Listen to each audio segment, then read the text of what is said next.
screen just because it's bothering me. Okay. Did that button. No problem. Hello there. Happy Monday. I didn't hear it. Someone texted me, like, what do we do if it snows tomorrow? Then I checked the weather forecast. I was like, oh, great. Really? What? Forecast for snow? Yeah, tonight. Midnight to 7 a.m. Yeah. Oh. We have like 3 hearings at work tomorrow, so. Yep. With those virtual. I guess so. I don't know.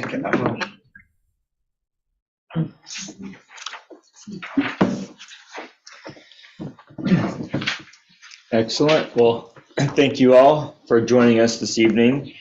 We are going to reconvene in public session after our recess, after the executive session. And first thing on the agenda, but I do want to appreciate everybody in the audience being here tonight. We are going to have a continuance of our public hearing on PC 22-10, a rezoning application. And so first of all, you want me to read this? Yeah, I will. Yeah, just right. So this is a continued public hearing for PC 22-10, the proposed rezoning of the northwest corner of Chapel and South 19th Street. The council held a public hearing on this case in December 12th of 2022 and following deliberations voted to continue the hearing until to this date. This is not a redo of the entire public hearing, but is a reopening and a continuance. Because this is a continued hearing, the proceedings will be somewhat shorter, and the council does not need material from the earlier hearing to be repeated. So the staff report and the applicant's presentation should be directed just to the concerns that the council raised in deliberations. So the order of tonight's proceedings shall be that we'll first get a brief staff report, which will set the stage and give us any new information or answers that the council had previously voiced. Then we'll have the applicant's presentation. Again, it's going to be more directed and it's to the council's concerns. But the more directed that it is to the council concerns, the better. Then we'll have public testimony that are in favor of the application. Then we'll have public testimony in opposition of the application.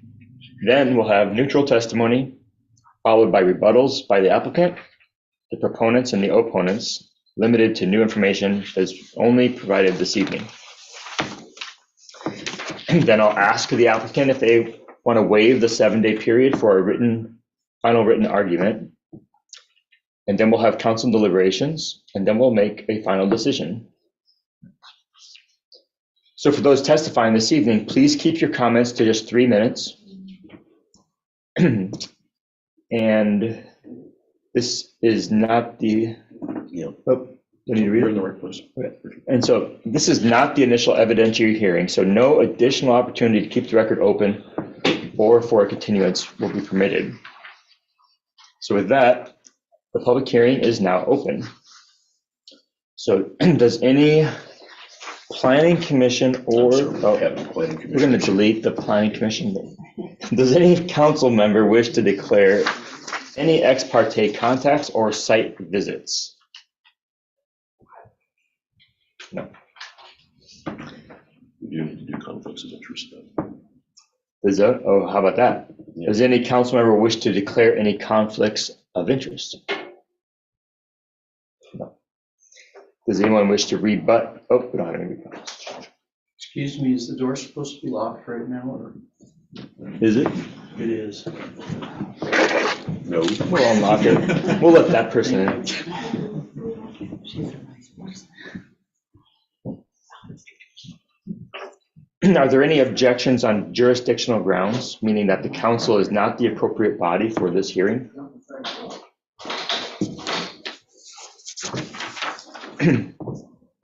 And therefore, land use decisions such as this case under consideration this evening are evaluated against the applicable criteria for the Land Development Code and Comprehensive Plan as presented in the staff report. So we'll now hear the supplemental staff report. Guess that's you? Yeah, the city planner, Pat Depp, couldn't be here this evening. He was out ill today, so I'm pinch hitting a bit. He did provide an updated staff report.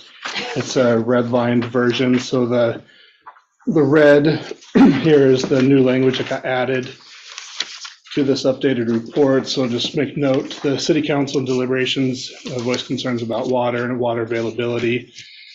So the staff did some analysis and looked at the water. So number 8 under the findings of fact was updated to show the additional water that's still available, the unused capacity. And then for number 11, speaks specific to transportation. So he included updated information that staff collected on actual current trips per day versus capacity trips per day for a collector street.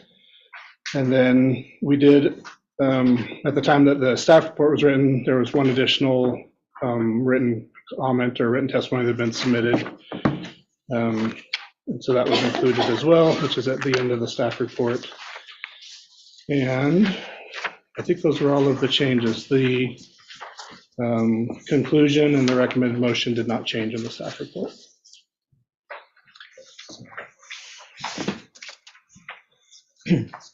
So are there any preliminary questions of staff at this time? Noting that there will be an opportunity to ask additional questions of staff after the public testimony. So, as the applicant gets ready to do their presentation, this is the time we want to remind everybody who's here tonight. Again, testimony ought to be directed towards the applicable criteria of the case, other criteria in the municipal code, comprehensive plan, or land development code, which you think applies to the decision, and failure to raise an issue accompanied by statements or evidence sufficient to afford the city or other parties the opportunity to respond to that issue precludes appeal to the State Land Use Board of Appeals based on that issue. So if there's a point you want to make, this time and place to do it, or you may not be able to later. Thank you. thank you.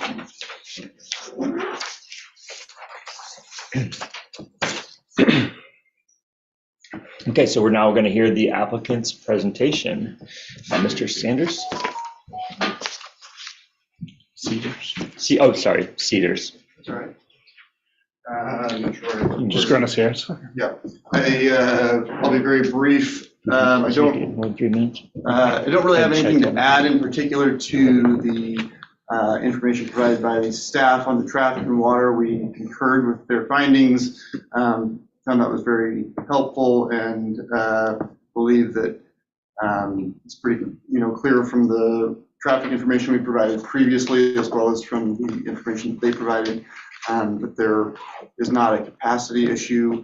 It was obviously raised about safety concerns on that street in general, which the applicant and the developer is sympathetic to, but also recognize that that's not something within the developer's control. That's more of an enforcement issue, we believe, that the city needs to manage through police action rather than,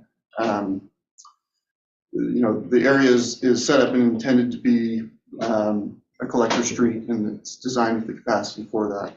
Similarly with the water, I believe the staff report was based on just the current capacity and indicated that there is more capacity coming online. So certainly any concerns related to water capacity would not be impacted by the proposed zone change. My final point to make is just that we believe that the criteria that apply to this zone change are satisfied by the application in terms of just the criteria that the city should use for making that decision. I recognize there's new council members, and I'm happy to try to answer any questions, but I certainly don't want to take time reiterating things that we've brought up in the past, unless there's things I can be helpful with. Thank you very much. Appreciate that. So, I think it is the question. are there any questions from the council, from any member of the council for the applicant? I'm one of the new ones. So how many like families or individuals would this be anticipating? Yeah. And then is it targeted to any particular age demographic? Short answer is no, it is not targeted to a particular age demographic. The practical, there's the maximum that the zoning allows in terms of the development. Practically, in terms of the site constraints, the site can support potentially 20 multifamily units, and so that would be potentially 4-5 unit buildings on each of those. There's 4 lots there now, and those likely would be in the 3 to 4 bedroom range. Typically, if it's targeted, let's say, to student housing or something like that, those usually are like 5 bedroom types of units. We obviously are not going to be able to control who rents those, but certainly provides opportunity for people who want to move into the area and aren't ready or able to purchase, a single family unit immediately, to have a place where they can come and have a nice facility to be able to enter the community and then find a permanent housing.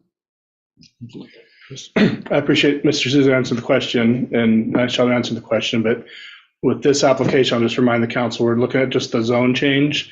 Mr. Souza's got a little bit of inside knowledge because he's been working with the actual developers who are looking to develop this site, but at this point of the stage, we're just looking at the zone change. So we're not talking about any specific development.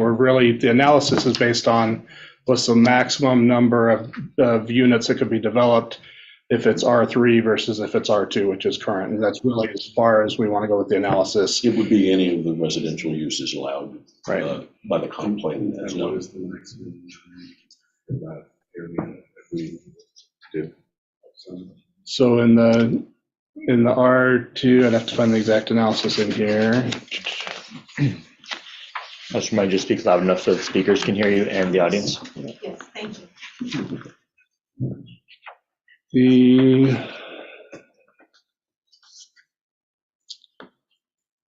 So it's 4 separate parcels in the 11 to 12,000 square foot range. The R2, I'm looking at the top of page 2 of 9 on the staff report. I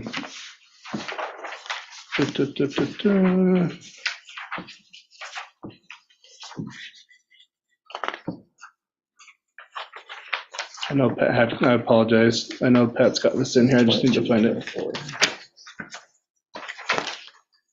It's later in the analysis here.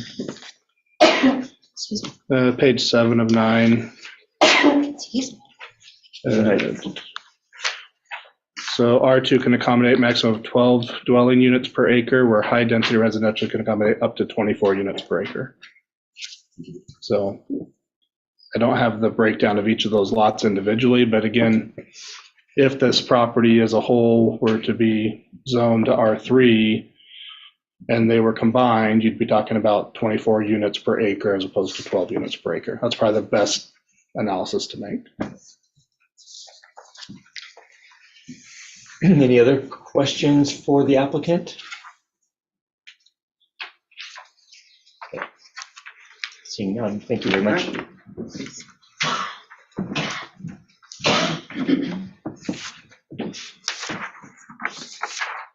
So we're now going to move to public testimony. First, beginning with testimony in favor of the application. Are there any? We asked people to sign up previously. We don't have anyone who signed up previously in favor of. Is there anyone in the audience in favor of the application that wants to speak? Seeing none. Before we go to oral, Mayor Jones, can I just note we did receive an email earlier today I'll just note that was sent to the council. It was always also printed off and given to members of the council prior to the start of the meeting this evening. This is the email from Jeanette Linebarger, or Linebarger? Janet? Yeah. And so just note that testimony has been received and the council has that as part of the record. Thank you. And then at their places, there's also 2 additional ones, a longer one from Janet Linebarger, and then one from Tim Rainey or Randy. I believe they may be here to speak.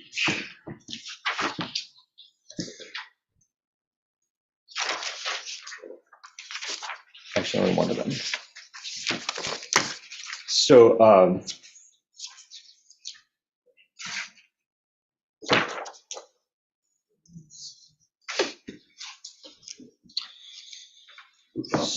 yeah, here we are. Does anyone wish to speak in not the application wish to speak in opposition? So first of all, we have Peggy Yoder. Excuse me for not passing these out earlier. You're forgiven. Your Honor, you may wish to know that the Everything you say is minutes of the contemplated. meeting. You're so focused. Just want to warn you. Thank you very much. Thank you. Give them in for, Thank I'll you. give them to these guys first, make sure I'm in their copies. So just as a reminder, you have 3 minutes. Yes, and I've timed it, so Perfect. yeah, 3 minutes. I probably don't need to clock watched unless I stammer. So Peggy Yoder, a Philomath citizen. The comprehensive plan provides a vision for the future of a community and the steps needed to make it a reality. It is the basis for land use regulations and is the driving force behind any zone change. If you agree, this application should be denied. The city website states that it is committed to an inclusive and transparent process where the community will be involved in the comp plan update by using a variety of engagement strategies. Also, Policy 2 of the Philomath Housing Strategy Report prepared by Echo Northwest clearly states the need to ensure there are opportunities for public discussion and to develop criteria and a process for identifying land to upzone or rezone to provide more opportunities for development of multifamily housing and high-density residential, or R3. These statements show that Philomath citizens should have a voice in R3 locations. The public hearings regarding 19th and Chapel do not satisfy the recommended public discussion. At the December 12, 22 City Council meeting, Mayor Jones asked if the city was obligated to approve this application if the criteria was met. The city manager answered that if the council found fault with any of the findings in the staff report, the application could be rejected on those grounds or the findings could be modified so it is approved. A very important option was not offered to you, that the application does not meet the current zoning regulation, which is a valid reason for rejection. This omitted option may be one of the reasons why landowners feel free to describe our comprehensive plan as accommodating. A good case in point is the advertisement for the property that is now Boulevard Apartments. The ad stated, the property is currently zoned industrial park. However, zoning changes may be accommodated by the city of Philomath, whose development policies and practices are more reasonable than other local jurisdictions. The ad implies that our comprehensive plan is ambiguous at best or worse, up for grabs. The implications of this ad are concerning. The landowner felt confident enough in a zone change that it was used as a selling point prior to the approval by the city council or before citizen input. There are times where Philomath citizens feel that control has been taken away from us, such as with annexations. If the current zone change is approved, it could allow any landowner to get approval for a zoning change as long as they meet the applicable criteria. We hear a lot about the need for more housing, but this piece of property currently allows for 12 housing units without a zone change to R3. This request is bypassing the process of updating our comp plan. It opens the door for property owners and city staff to inappropriately influence zoning. This property owner should build accordingly or wait for the comprehensive plan process to be completed. Thank you. Thank you, Peggy. Oh, does anyone have any questions for Ms. Yoder?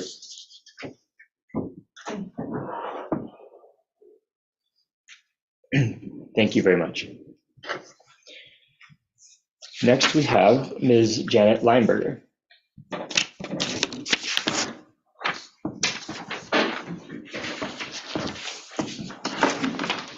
I'm Janet Linebarger. I'm a resident of Philomath. The work session took place on October 24th, 2022, between the Philomath City Council and the School Council Board, which also included members of the crossing guards, the police chief, fire chief, Benton County traffic engineer, the public works director, and a representative from the trucking industry. The purpose of this work session was to discuss a survey that was taken to identify areas of high vehicle, bike, and pedestrian traffic that cause safety concerns around Philomath schools during drop-off and pickup times. Even though it was intended to analyze traffic patterns and also recommend modifications to best mitigate these concerns, the city manager stated during this meeting that the purpose of the meeting was just to identify problems. This project was funded by regional transportation funds originally awarded to the city through Corvallis Area Metropolitan Planning Organization in 2019. During this work session, it was unanimously concluded that multiple areas of concern exist along South 19th Street, but during the City Council public hearing on December 12th, 2022, the city manager dismissed these conclusions, saying that his personal experience is that the traffic on 19th Street is not a problem. Rezoning the property in question, whose cars will only be able to enter and exit on 19th Street, will dramatically increase the number of cars using 19th during times that have already been determined to be highly congested and unsafe. There needs to be more transparency as regards zoning changes. On the property in question, there should have been 2 large signs, one facing 19th Street and one facing Chapel. Putting up small notices in places like police department or library do not constitute transparency or adequate notification. I contacted the city manager's office of Corvallis to get an idea of how often rezoning is done and what qualifies as a justification. I was told that it is not a common occurrence to rezone. There, it is only done when there is a plan overlay, meaning when an older development was approved before the comprehensive plan was completed. The city's comprehensive plan is a primary land use document. Ours was written as a 20-year plan to project and protect the development of our city. It should not be overridden simply because a landowner or developer wants to make more money on an R3 zone than they can with an R2 zone. That's exactly what's happening here. He knew it was R2 when he purchased it. If you look at the City of Philomath zoning and comprehensive plan map, you will see that there are ample medium and high density areas for development. In addition, the Philomath Municipal Code does not provide for a street to be used as a buffer between R3 and R1 because it is not consistent with the comprehensive plan. And that's what this developer engineering company is proposing, that 19th be used as a buffer zone. Thank you very much, Ms. Lineberger. Appreciate your testimony. Are there any questions, I'm sorry, for Ms. Lineberger? I guess I had one quick one. You said the work session with the city council and the school board was intended to analyze traffic patterns and recommend modifications. One more. I'm sorry. Can you come over here so we can pick up you, and you're still speaking kind of softly? In your testimony, you said that the joint session of the council and the school board was intended to analyze traffic patterns and recommend modifications. Mm-hmm. But then we just identified problems. Correct. I just wanted to make sure, where did you get the intent to analyze traffic patterns and recommend modifications? I got that from the City of Philomath website, where you can find videos and agendas and notes from each of the city council meetings and work sessions. And it came directly from the notes and the agenda on that website, on that video. Thank you. Any other questions from Ms. Lineberger? Thank you so much. Really appreciate your time. Next, we have testimony from Denise. Is it Franchino? Franchino. Okay, thank you. Thank you. Good evening. My name is Denise Franchino and I live in Philomath. I had visited casually with some of my neighbors about the building and zoning at the end of 19th, and I was surprised most of them didn't know what was going on. We live in that neighborhood. So I grabbed a copy of, the next time around, I grabbed a copy of the public hearing, and I brought it with me when I started talking to neighbors, and I showed them this. And I said, this is posted, but you might want to take a look. We looked at it, and people, of course, were very interested. I shared where the notice had been posted, and most people said, I don't go to those locations. And I said, neither do I. So I walked up and down 19th, and I found it was very similar. People said the same thing. They were very interested in looking at this, and most people hadn't seen it. Some were vaguely aware of what was going on, but not very much. I'm still quite interested to know why there was never a sign posted on 19th or in or around that area. The residents have not been able to notice other than this being posted around town. There was nothing posted that would raise residential awareness. I'll share a few things that I learned when I went door to door. Some of the comments people said, well, they referred to the mess of Mill Pond, and they're definitely opposed to zoning, this rezoning. Too much traffic already, all those trucks and cars, more cars too. We already have to back into our driveways in order to get out. Oh yeah, I heard they were building something, but I don't really know what it's about. More traffic? What about the schools and the kids? It's already unsafe. One mother stated that 2 children had almost been hit on 19th just recently. Another person said, we signed a petition and they still put a drive-in bank right there on 19th. It's awful. One citizen I talked to is in favor of the zoning. The majority are against, and several signed a petition against the zoning change, which I'll submit. When we buy our homes, we look closely at the neighborhoods, the surroundings, the buildings, the zoning, and then we decide if we want to buy that home. And we realize that a zoning change in our neighborhood can affect the value of our home.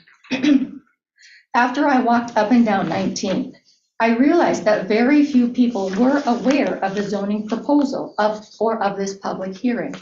I had this with me, a smaller version, but I handed this out and I said, please come. There's a public hearing. And what about the rest of Philomath? What about the people that drop off their children at Philomath schools and the school district? Do we have their input? City Council talks about citizen involvement, and I learned by going door to door that many people who live close to this zoning area are not aware. They have not been given the opportunity to provide input on something that would affect their quality of life and their property value. Thank you. Thank you very much. Appreciate your time. But before you stand up, does anyone have any questions for Ms. Franchino? Appreciate your time. Thank you. Thank you.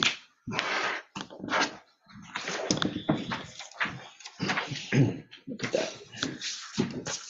Okay. So does the applicant wish to offer any, so now we have opportunity for any neutral rebuttal. Does anyone doesn't have a stand? Neutral first, yeah. Any neutral parties? Any neutral parties? Okay, seeing none. So does the applicant wish to rebut any of the testimony?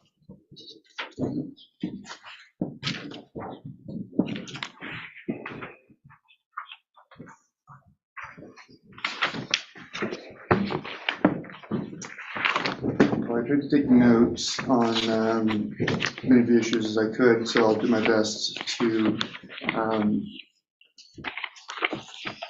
address them as well as I can. Ms. Yoder had indicated concern about citizen involvement as well as Ms. Franchino.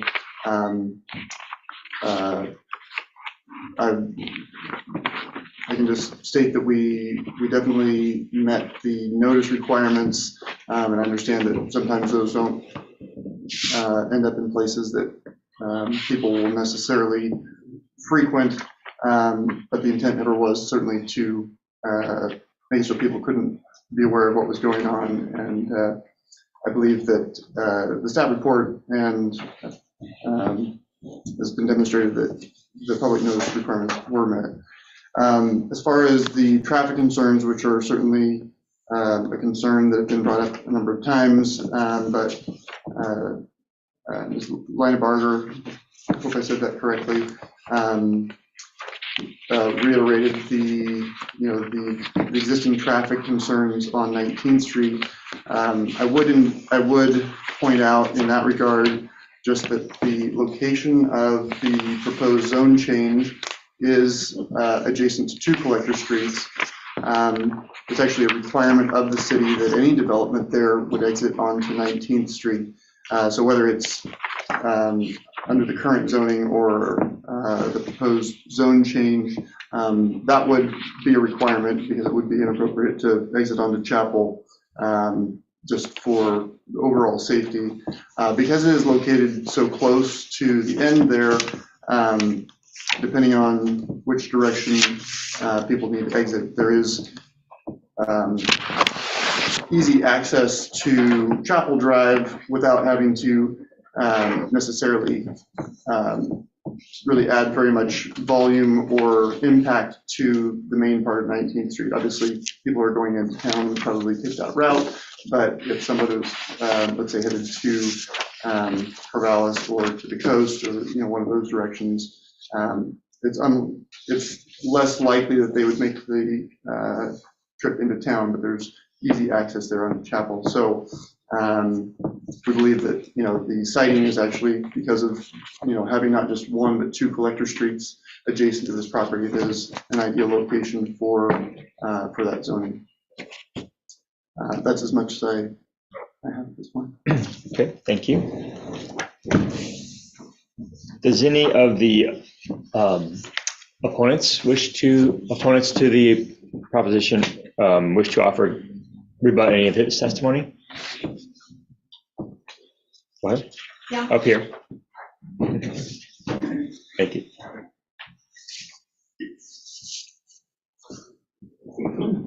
I think that the issue here is not that they couldn't go to Chapel if they wanted to take a different direction than going directly into town. The difference is that we're talking about a possible 12 units on R2 as opposed to a possible 24 units with R3. And that's a really big difference, especially when you've got 3 and 4 bedroom units and we're so close to OSU. I've seen the traffic problems that they're having in Corvallis. If those are occupied by students, every single student is going to have their own car. So you're doubling the traffic problem at least by increasing the zone to R3. Thank you. Peggy?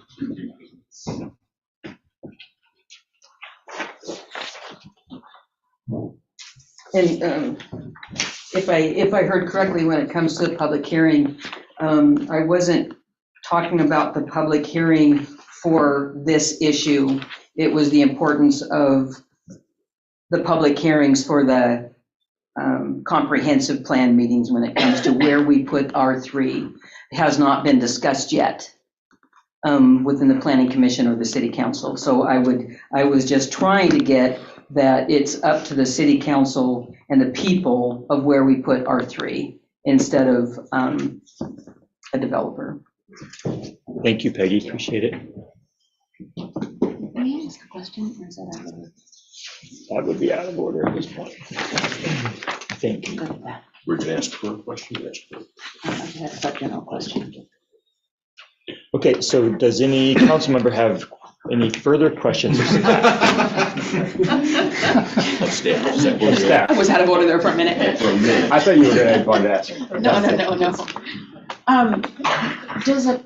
Does our current code require signage to be placed on properties that are being considered for code changes? Yes. Zoning changes? Yes. On a type 3 application that's required, not on a type 4. Oh, sorry. Type 3 for a subdivision major modification. On a type 4, it does not. For a type 4, it's notice in the newspaper, notice to residents within a 200, or property owners within 250-foot radius.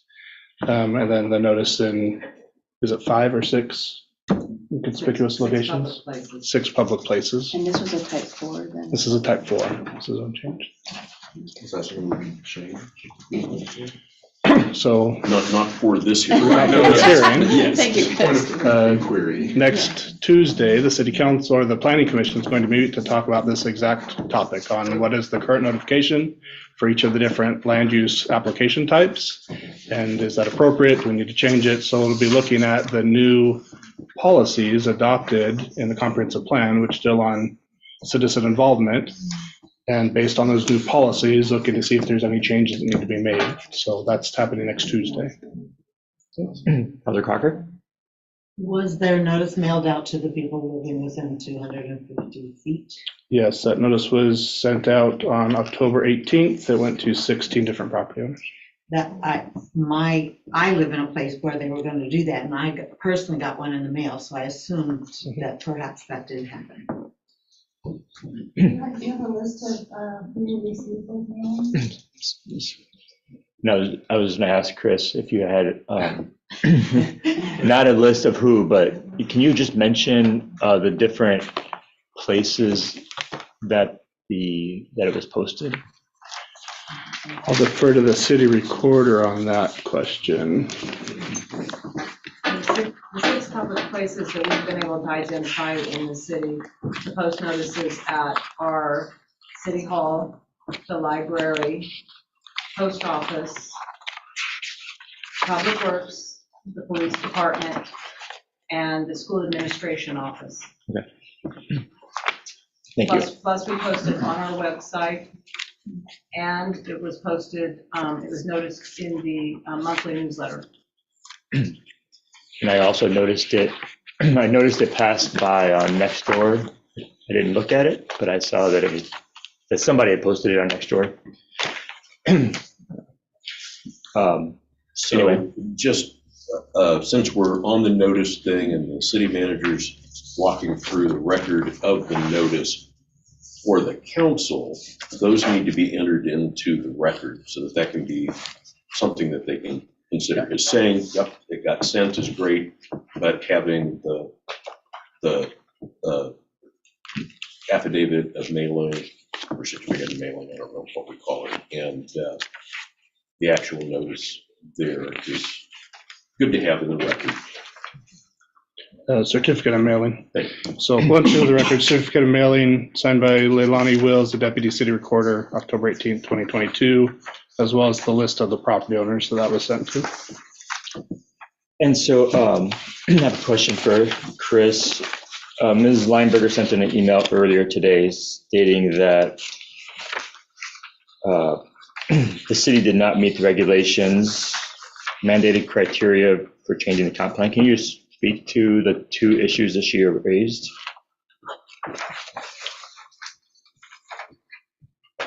I don't think that the first statement is accurate. We did meet the requirements set out for notification. As far as using a street for a buffer between R1 and R3, which is stated. I'm not sure what part of the state code we're looking at, but typically your building code and your development code is coordinated and set up by the city and not by the state. There are some rules there, but as far as where your different zoning lands are placed is left up to the cities. And we did, and it was mailed out to all the property owners within 250 feet of the property site, is my understanding. Yes. It was also emailed out to all of the people that we have on the interested parties list. Okay, thank you. Are there any other questions of staff?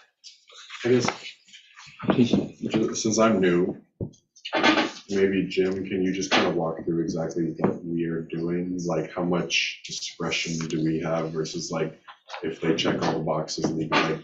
Like, I want to understand what I'm doing before I do something. Okay, that's an excellent question. Can you repeat the question? I just wanted to understand how much discretion the council has versus if all the legal boxes are checked, do we, I said I want to understand what I'm doing before I do something. Wants to understand the process. Yes. So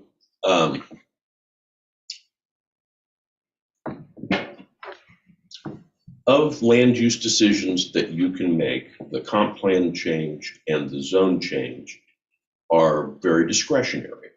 They're discretionary because of the nature of the criteria themselves. So it's less a matter of, well, if they meet all of the criteria, they comply with those, are you required to approve it? The answer to that would be yes, but each of those criteria have room for you to apply your judgment. So where you see language that is not clear and objective, that this is best suited to do something, that this fits better than the existing, it's more, those are discretionary areas, and you get to apply your judgment.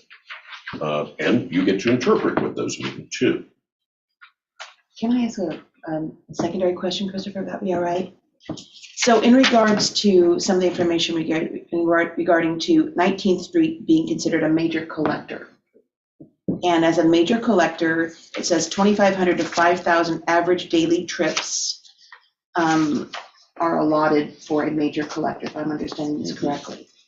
Currently, the statistics showing, currently we're getting 545 to 516 AM PM trips per day, which is way below what a collector street is designed for.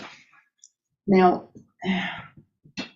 a collector street, I understand that process of calculation, but do they take into consideration, can we take into consideration things like the school and the current design of that? I mean, in terms of the capacity of the street, no, how well it functions, and again, whether this is the best, whether this change is suited, it is better than the current zoning, yeah, you can take that into account on that end. The numbers are probably numbers, and when you have, professional engineers providing those numbers, they're pretty reliable.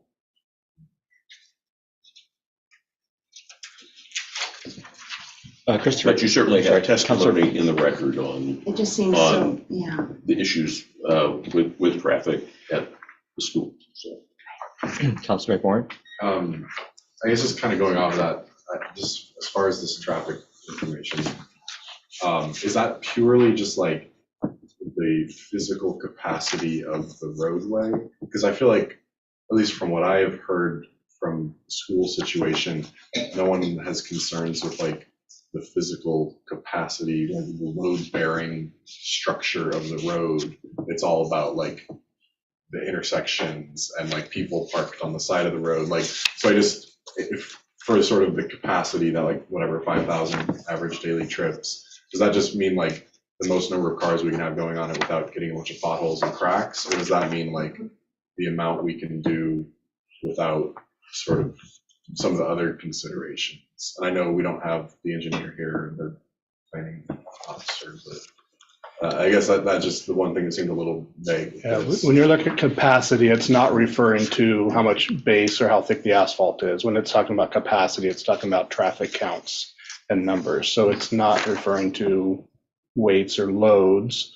But in terms of whether that is a consideration among a number of considerations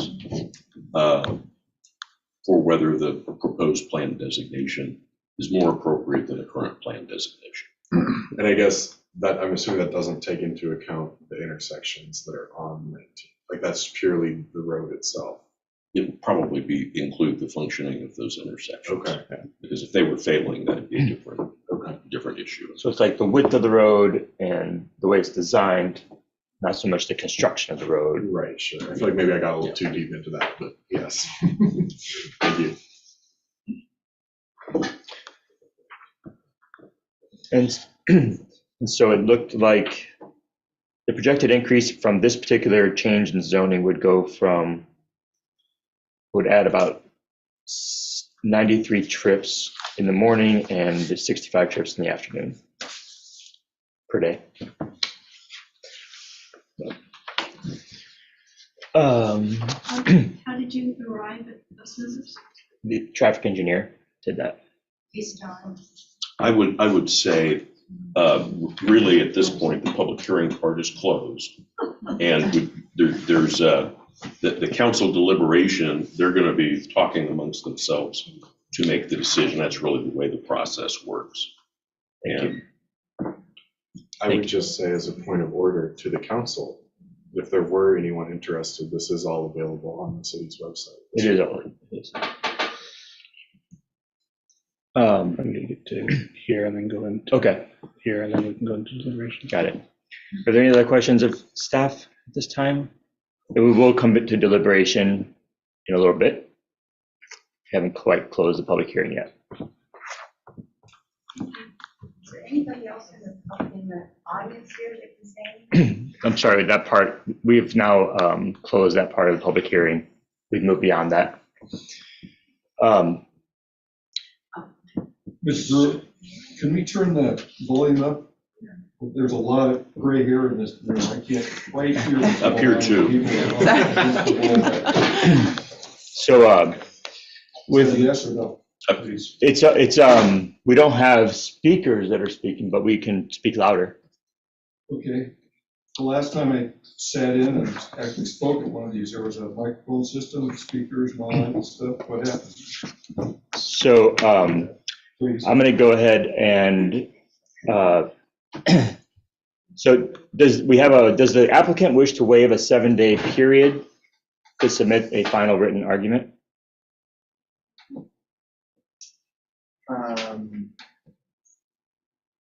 Yes. Okay. So with that, the public hearing is now closed, and we're going to move into deliberations. So now is the time that the council can ask any questions of staff through the deliberation process. Any additional questions? Councilor McMorrin. So I just have still I just want to be super clear on this whole concern that was raised about like I think everybody's going to need to speak louder with the number of people we have in the room, whether we don't have a public address system, so it's just going to be up to your own air. Apologies. I'm happy everyone's here. We're just not used to having quite so many people that we need to be loud enough for. So I just want to make really clear, I just, for this concern that was raised about this buffer between high density housing and R1 housing as a street. I know Chris said that you didn't believe that was a problem. I just want to make sure it's not a problem. We have, if you look at the zoning map that was provided in that testimony, we have multiple areas where you have R1 butted right up against R2, R2 butted against R3, R1 butted against R3, without even a street for a buffer. So having a street for a buffer is an additional buffer, but there is no requirement to have a buffer between R1 and R3 within the Philomath code, and to my knowledge, anywhere in the state code.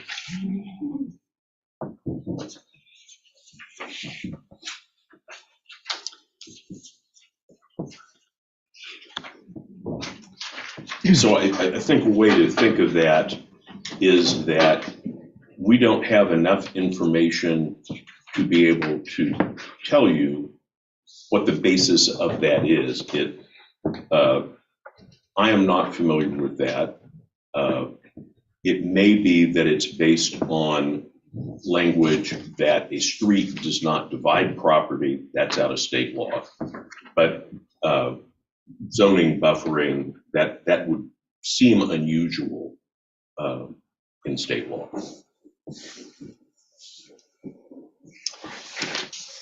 And what's the actual acreage of this particular site? I know it's probably in here. What was it? I think it's 1.1. Okay. That's memory. Thank you. Councilor Causey? Question for Council Brewer. I certainly understand Ms. Yoder's point regarding the comprehensive plan and completing the zoning review process. But I think keeping that in mind, it seems unfair to me to penalize this applicant by asking him to wait until that process is complete and perhaps deny the zoning change request on that basis. Do we have a basis for asking the applicant to wait? No, you have a prohibition in state law from doing that. So the criteria that are in place at the time that the application is either complete or deemed complete, there's a funky planning technical difference between those, are the criteria that must apply, the standards and criteria must apply to an application. So if you change and I really wasn't joking about if we change the notice requirement or we change the substantive standards for what a zone change would be, it would not apply to this current application. It needs to pass or fail based on the standards that we have in place. Thank you. Councilor Crocker? I'm just clarifying, my understanding is that we had a housing survey done and that we are deplete in low-income housing, and that is why we want to do, to support some low-income housing, not for necessarily, I realize we can't dictate who rents the place, but not necessarily for college students, but for families, workers. I know there's teachers and firefighters and all sorts of things that can't afford or can't find a place to live here in Philomath, so that they need some low-income housing. What was the number that we need to still build in low-income housing to meet our needs? And I don't know the actual number, and I wouldn't say this is necessarily going to be low income, but high density residential tends to be cheaper than a single family home or that renting a single family home, but this isn't necessarily set aside. It's just a zone change. Okay. Nor do you have the ability to place that requirement on this property. Right. So it's not a, oh, we'll approve it only if it is low income. That's not within. But They could be luxury apartments. Yeah. It's just higher density. That's part of your balancing as you think about this. Okay, so regardless of the fact that is it understood that it is rental housing? No. Oh. It could be townhouses or condos. You're really just looking at The zoning. you're really just looking at the implication of a change from R2 to R3 and what that means from a land use perspective. So traffic counts, availability of water, availability of sewer capacity. So does the city have the infrastructure and the services available to provide for that higher use as kind of one checkbox?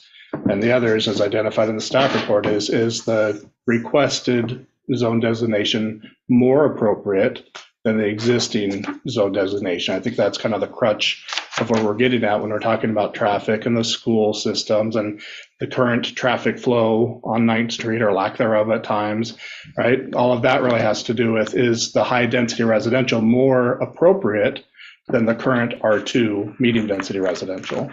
So if the council feels like more density and higher density is going to be less appropriate for that lot, then there's some room there to say we don't feel like R3 higher density is more appropriate than the existing is more appropriate. If you feel like the traffic and availability of water and the other issues addressed in the staff report aren't going to be concerning, the city can take that capacity, then you would lean towards the other side of the staff report that calls out the comprehensive plan, which is a need for more housing of all types at all different levels. And there's always going to be a balance there between new development. You can't provide more housing at any level without increasing traffic. And so there's going to be the balance there of how much more traffic is acceptable for the additional housing that the comprehensive plan calls out as is needed. So but there is room for the council there to make a determination, as Council Brewer said earlier, Council Brewer, sorry, I got an ER in there. Council Brewer suggested is there is some based on your, not necessarily discretion, but based on the council's opinion, is the property better suited for high density than the current zoning? So that's the question to continue to ask yourself, but try not to get too wrapped up in the type of unit that maybe or may not be built there. It's really about the impact that change is going to have on that property and the existing infrastructure and services the city provides. So, Councilor Andrade? So then what is the next step if we would like to reject the findings of fact? So we would need to make an amendment to the findings of fact to say that we don't think that, is that correct? That's correct, or you could list the reasons and say staff come back with findings that reflect that. So, Okay. if it's easier to start with a motion one way or the other and work off of that, you've got room to do that. Okay, then I move that we change the findings of fact to reject the application based on safety, traffic concerns, and how that impacts suitable usage. There is a recommended motion to that language. Yes, but it's the findings of fact as presented. I guess I thought I had to give a reason as to why, don't I? So that We're staff gonna knows need how those to be able to change the findings, yeah. Yeah, So I just read that first. okay. Then I move the findings of fact as presented in the staff report and modified in opposition to the applicable criteria be adopted. And the city council deny the application to amend the comprehensive plan and zoning map from medium density residential to high density residential as presented in file number PC 22-10. And then based on what I said earlier, if that's possible. So just, can we first get a second and then vote on that? And if, or not vote on, but then deliberate and then add to the reasons? Sure. Okay, so we have a motion on the table. Do we have a second? I'll second. So we have a motion made by Councilor Andrade and seconded by Councilor Nielsen. And so would you like to just kind of just bullet points of the things that you think? Yeah, I think that the safety traffic concerns are too numerous and voiced by so many people in the community already. And like, we have the study and yet we haven't been able to, or we've identified areas of concern and potential ways of addressing it. And so I think that it makes more sense to try to address those concerns first, and maybe at a later date, who knows? But I think the safety concerns are outweigh what it would mean to have that many more vehicles and trips. Thank you. Any further discussion on that? Just, if it will be helpful to staff in amending findings, if we know what people are saying, what the issues are. If that's the only one, that's fine, but if there are more things, that's helpful. I guess, point of order. So if we. Speak up louder. Yeah. Point of order. So if we approve this motion, then does the amended report come back to us? Or does It will need to, because it would, I think it would be a challenge to amend amend at the table. Right. So that wouldn't be the final, that would be then some other meeting. It would be a we'd do this tentative again. decision, and we would bring Okay. back findings. Okay. It's more of a parliamentary inquiry than a point of order. Sorry, all right, you know what? Councilor Nielsen, did you have anything to add? Well, The reasons why we may have not be meeting the findings of I fact? think a comprehensive zoning, waiting for that comprehensive zoning. Are we doing an evaluation of that will be more comprehensive of our entire city to know where we stand on the various zoning changes rather than doing piecemeal? Based on the last meeting with the city council and the planning commission, Uh-huh. we will be looking at that, but it'll follow the chapter 1 citizen involvement, and then it'll follow chapter 2 chapter 3 of the economic deals, and then we'll go back and look at housing. Okay. So And that would give us an overall, if I would just need to clarify in my head, that would give us an overall picture of the entire city as far as what we're doing then zoning wise, or what's being proposed rather than as we're doing it now. I would say based on the policies that the council has adopted in the comprehensive plan, we will be looking for additional properties to zone high density throughout the city. There's several policies that state that that's a need that the city has, is for higher density properties throughout the city to be able to provide multifamily housing. And then for me, that would be important to have a greater scope of where those R3s are needed and locations. And also collector streets and public schools, that's still a little uncomfortable for me when you think about the trips per day allotted on collector streets where a primary school is located. We're talking about little ones, we're talking about little children. And to me, that's, I don't know, and with our the size of our police department and monitoring that, it's a safety issue for me. And so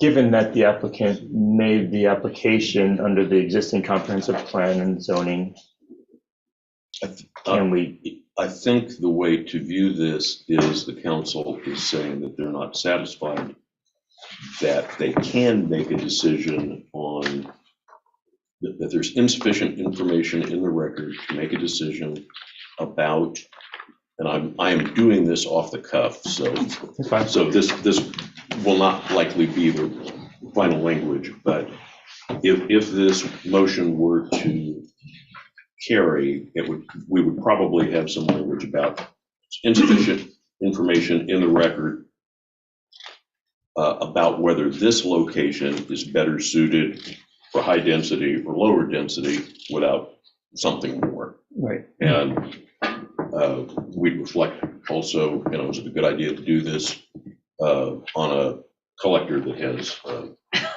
a primary school? There to be, I'm hearing some things that would be possible, sure. Is Applegate also a collector street? Applegate is minor.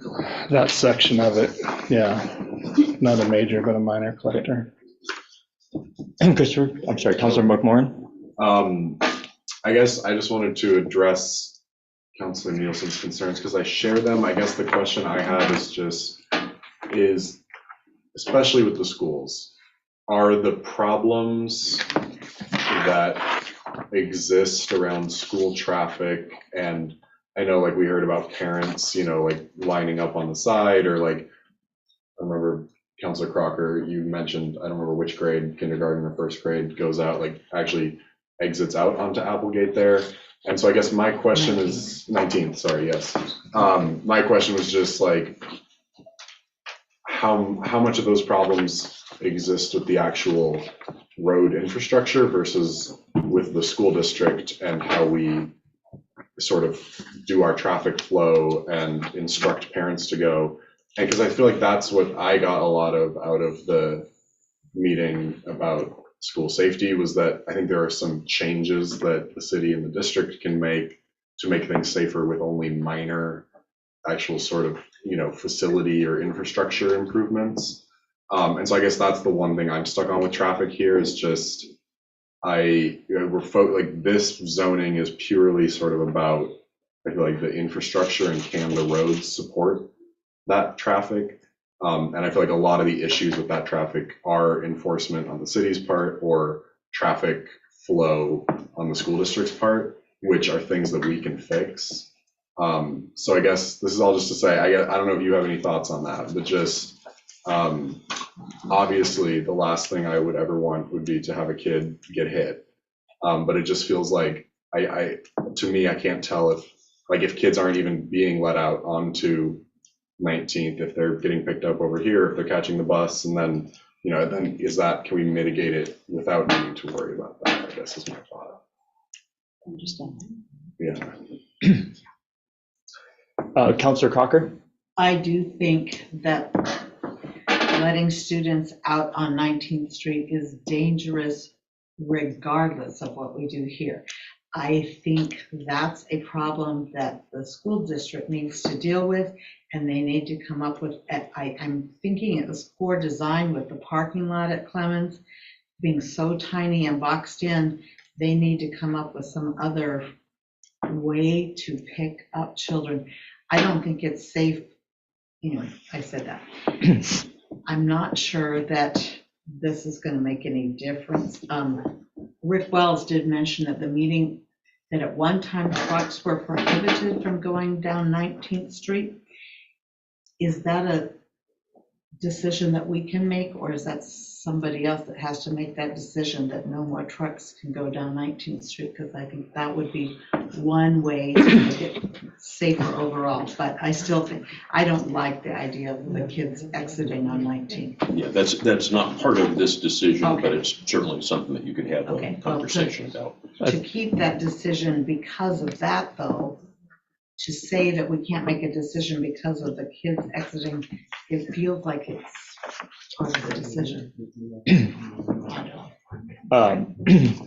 So I'm a big proponent for affordable housing, and I think that the only way that that is going to be solved in a community or even starting to be addressed is we need additional housing to be constructed. This size of development, I think, is pretty inconsequential. I think it's going to have an inconsequential impact on traffic, inconsequential impact on water consumption, which was one of the concerns previously. It probably will have an inconsequential effect on affordable housing as well. But what it will do is provide more housing for people who need housing, and there are people who need housing. Not a lot. We're only talking about up to 24 units, but I think that that's not insignificant. And the housing needs analysis clearly showed that we have a huge need for housing. And I think it was hundreds and hundreds of units, not 20 or 12. I just don't see that that denying this particular application is going to have a huge impact. Also noting that right next door, it borders a large R3 development. So changing this small bit of zoning to add 12 additional homes, I just don't see it having a huge impact on the city as a whole, but I do think it'll have an impact for the people that were able to move in to actually get a home. So that's my take on it. But still, I want to hear from the additional councilors that haven't spoken.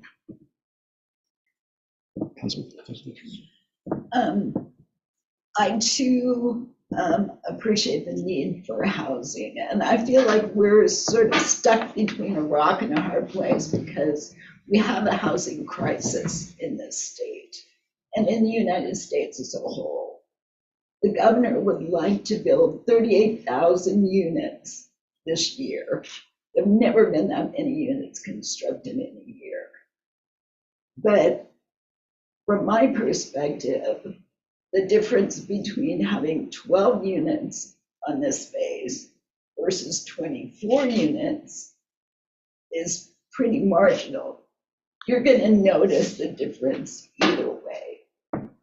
And I know you don't want additional housing. No one in this town seems to want additional housing anywhere. I've lived here for 5 years. If I were to move into a new residence on 19th and Chapel, I can tell you 9 times out of 10, I would exit on 19th to Chapel because I know what the traffic is like the other way. And most likely I'm going to Safeway, or maybe I'm going into Corvallis, and it's probably faster to go around. I know a lot of people go around anyway. So I think probably I have to agree with the mayor. I think the impact on traffic is going to be marginal, and I think it's very hard to make a case against this development. I know you don't like it,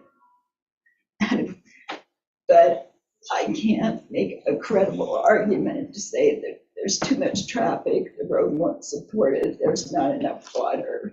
We've obviously demonstrated that there is enough water and the road will support it.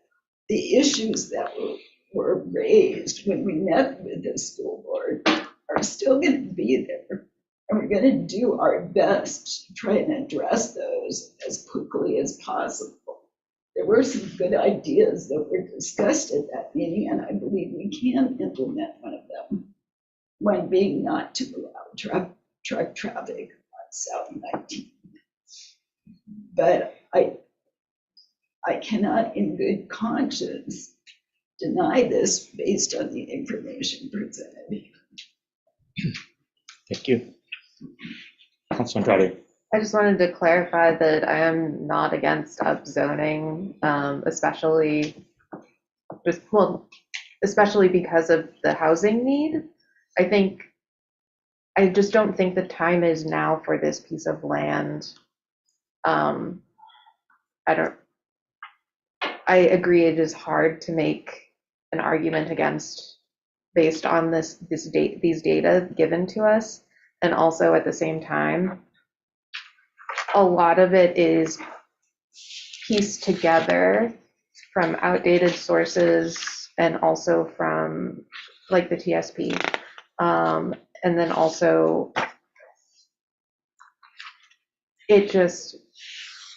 there's just something core to safety that I am concerned about. And like I said, I think the timing is an issue. If we haven't had any of these potential mitigation practices put into place for the schools.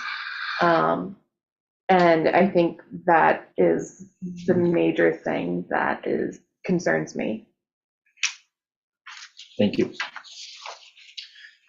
Any additional comments? The one additional thing I'll just mention that Councilor Kazi mentioned is that I really want a grocery store in this town. In order to support a grocery store, we need a few more residents anyways, and this isn't gonna solve that problem, but in order for people to stop driving to Safeway, we need a few more residents to support a grocery store. This is pretty important to me, the grocery store thing. I don't want to have to travel to Corvallis to get my groceries. We live in a food desert. I don't really enjoy shopping at Dollar General very much. So anyway, I want a grocery store. Councilor McMorrin. I guess I just had 2 other thoughts. The first being that in the long run, higher density is better for traffic than lower density, because having more people closer together reduces traffic compared to more people spread out, compared to us growing out into our urban growth boundary to the north with low density. So I guess I do struggle with denying increasing high density upzoning on the basis of traffic, when at the end of the day, high density is better for traffic than low density. Especially these residences, we spent a lot of time talking about how they're across the street from the school. That's great if you have school-age kids in those residences. That's cars that are not on the road because those kids are walking 2 minutes to school. If you work down the street, that's fantastic. You can walk there, you can take a bike, you can get your car off the road. So I think that is something to keep in mind with the density discussion, is I think sometimes we get in this sort of cyclical thing of like, oh, but more people means more traffic. At the end of the day, more people closer together actually means less traffic. I guess the other thing I just wanted to chime in, as a young person who wants to live in this city because I grew up here and I love this city, it was so hard to find an apartment to rent. And I know there's lots of comments about like, oh, we just built so many apartments. Great, try renting one. It's hard. Those things are full. There are people that want to live here that cannot find housing. It took me months and months and months of searching to find an apartment I could afford to rent in Philomath. And I think there are other people like me that have something to offer this city that we are pricing out and that we are not allowing to live here because we refuse to build enough housing. So I guess I'm very torn on this, but I think that is really important. I think, for folks that own their homes and have lived here for a long time, my parents, this might not be as much of something they need to deal with, but there are folks like me that this is a real issue. This is not just a hypothetical of like, oh, those college kids will move here. I'm one of those kids. And I want to live here because I love Philomath. So I guess it's a little challenging for me. But I honestly am not sure how I'm going to vote. So I guess I'll figure that out in the next 30 seconds. But thank you. And Chris? I just want to admit, there's been a few references to the school traffic circulation study that was done. And again, I know we've got a few new council members that have come on that may or may not have been as involved in that process. And I don't want to distract from the topic at hand, but I will just say maybe two comments. One is that draft report's been out. I've looked through it and made some just edits, mostly on number of participants and who was there and whatnot. I'm waiting for the final draft. I'm excited to get the final draft, and then we'll share that with the city council, with the community, with the school district. And I do anticipate that we'll identify some projects there that the traffic engineers have looked at to see how do we improve areas on 19th Street. There were, I think of the 5 or 6 projects that were identified, 2 of them were there on 19th Street. So it is an area of concern of the community, but I do feel some confidence it's an area that's going to be identified that we'll get some traction behind between the transportation system plan that was just updated in 2018 and the school circulation study that's going to call for some changes and make some recommendations from a traffic engineer who's just looked at this problem. We're going to have a lot of good traction between the city and the school district to make some changes on 19th Street, which is going to improve safety. And so, again, I don't want to taint things too much, but I do have a little bit inside knowledge I think is helpful for the council to know. We recognize there's an issue on 19th Street. We're taking steps to make those improvements. There are probably some things the school could do different. There's some things the city could do different in the construction of the city that are going to make improvements there. And I guess I'll leave it at that. For as far as school circulation study goes, I wish I had the final draft. I wish those changes had been identified and made 15, 20 years ago. They were probably warranted 20 years ago. They've never been made. They weren't made 10 years ago. They weren't made 5 years ago. Here we are today, and we're going to get this report, and we're going to look to make some changes and make some improvements on the safety in 19th Street. And that's all I can really speak to on that. But I wanted to just make sure everybody was on the same playing field as far as information about that school circulation study. Okay. Thank you. So with that, we'll go ahead and vote on the motion at hand, which is to deny the application based on findings of fact. All in favor of denying the application, please raise your hand and say aye. All opposed to denying the application based on findings of fact, please raise your hand and say aye. Nay. Nay. Okay. Oh, yeah. Motion fails 1-6. With that, You need an affirmative motion. we need an affirmative motion if we want to. And I, again, would ask for it to be a tentative approval. Only I would prefer to be able to capture some of your discussion. We have some testimony that is not in the staff report, so we would like to have those in the findings and responses to those. Okay, Councilor Causey. Yes, before we make a second motion, it was discussed with Councilor Crocker beforehand if we could recommend that the applicant undertake soil testing for methane as a result of what happened on the adjacent property. may the council make that recommendation? The council can make that recommendation. It wouldn't be part of this decision.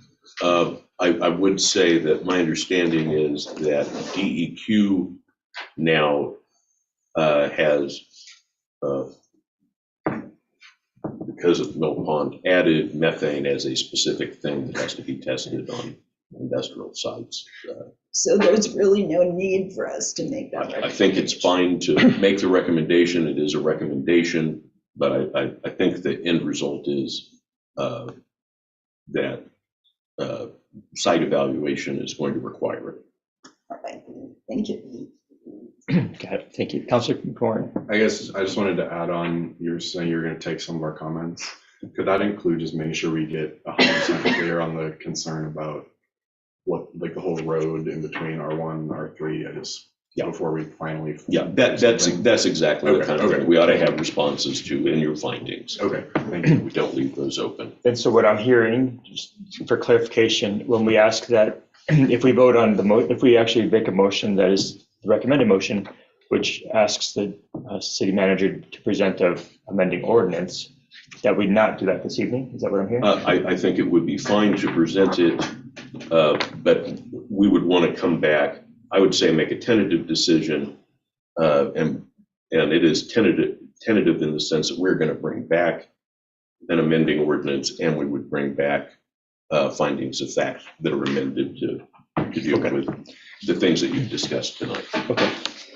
With that, I'll go ahead and move that the findings of fact that presented in the staff report be adopted and the city council approve the requested comprehensive map amendment from medium density residential to high density residential, and that the zoning map from R2 to R3 as presented in file number PC 22-10 and the city manager be directed to present an amending ordinance to the council for consideration and action.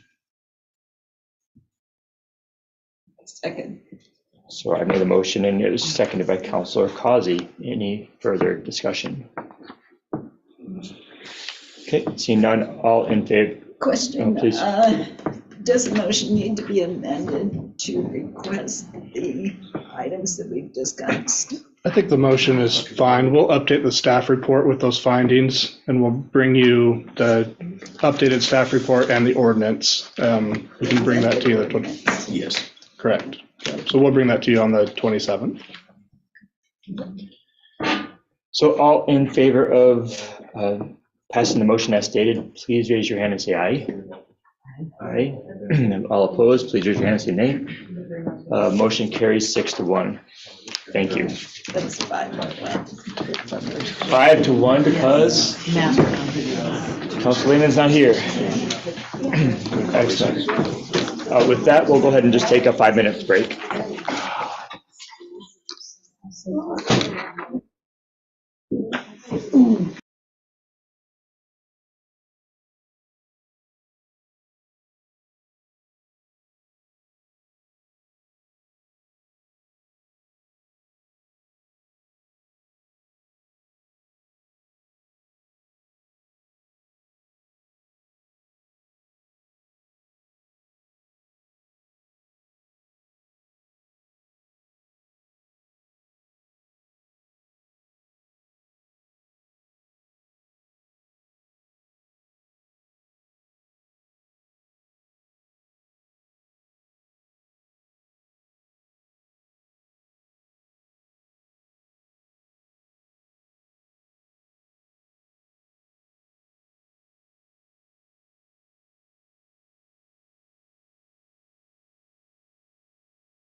Counselors?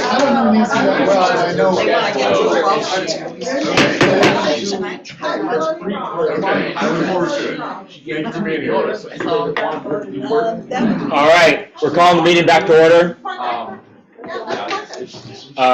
Thank you very much. Thank you all, appreciate you coming back. I'm sorry, we're calling the meeting back to order. Yeah, thank you. Okay, next on the agenda is public comments.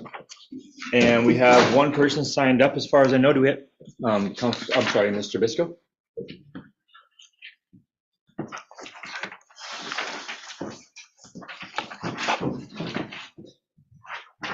And I'll go ahead and read our little thing. I know you've heard it a couple times. Just a couple. This time is intended for individuals to speak and for council to listen. Members of the council will not discuss topics or make decisions during this time, but may take comments or requests under advisement, assign topics to a future council meeting or a standing committee agenda, or request staff to take an action. Comments about a topic scheduled for a public hearing should be given during the hearing, not during visitors and comments. Testimony time is limited to 3 minutes. A 30-second warning will be provided. The speakers should provide their name and city of residence. Providing council with a written copy of your comments prior is always appreciated. Those who attend public meetings are required to adhere to council rules and proceedings and observe the same standards of decorum as members of the council. Further, at the discretion of the presiding officer, members of the public who fail to observe these rules and procedure will be asked to discontinue speaking and not be allowed to speak again until the remainder of the meeting. Robert Bisco, live in Philomath. I am speaking regarding H2 objective 3.5.2, and that is where the city is asking about, or is talking about the objective to work with North Eth Road District regarding upgrading North 12th Street and all the side streets to city standards. And my point of clarification, to my understanding, we still don't even have anywhere close to near 50%.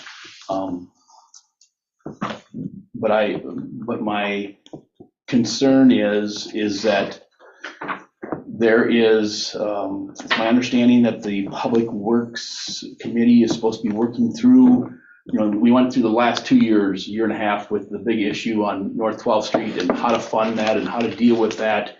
And there's really not to my understanding, the city does not have a mechanism of how they're going to proceed through with funding infrastructure improvements.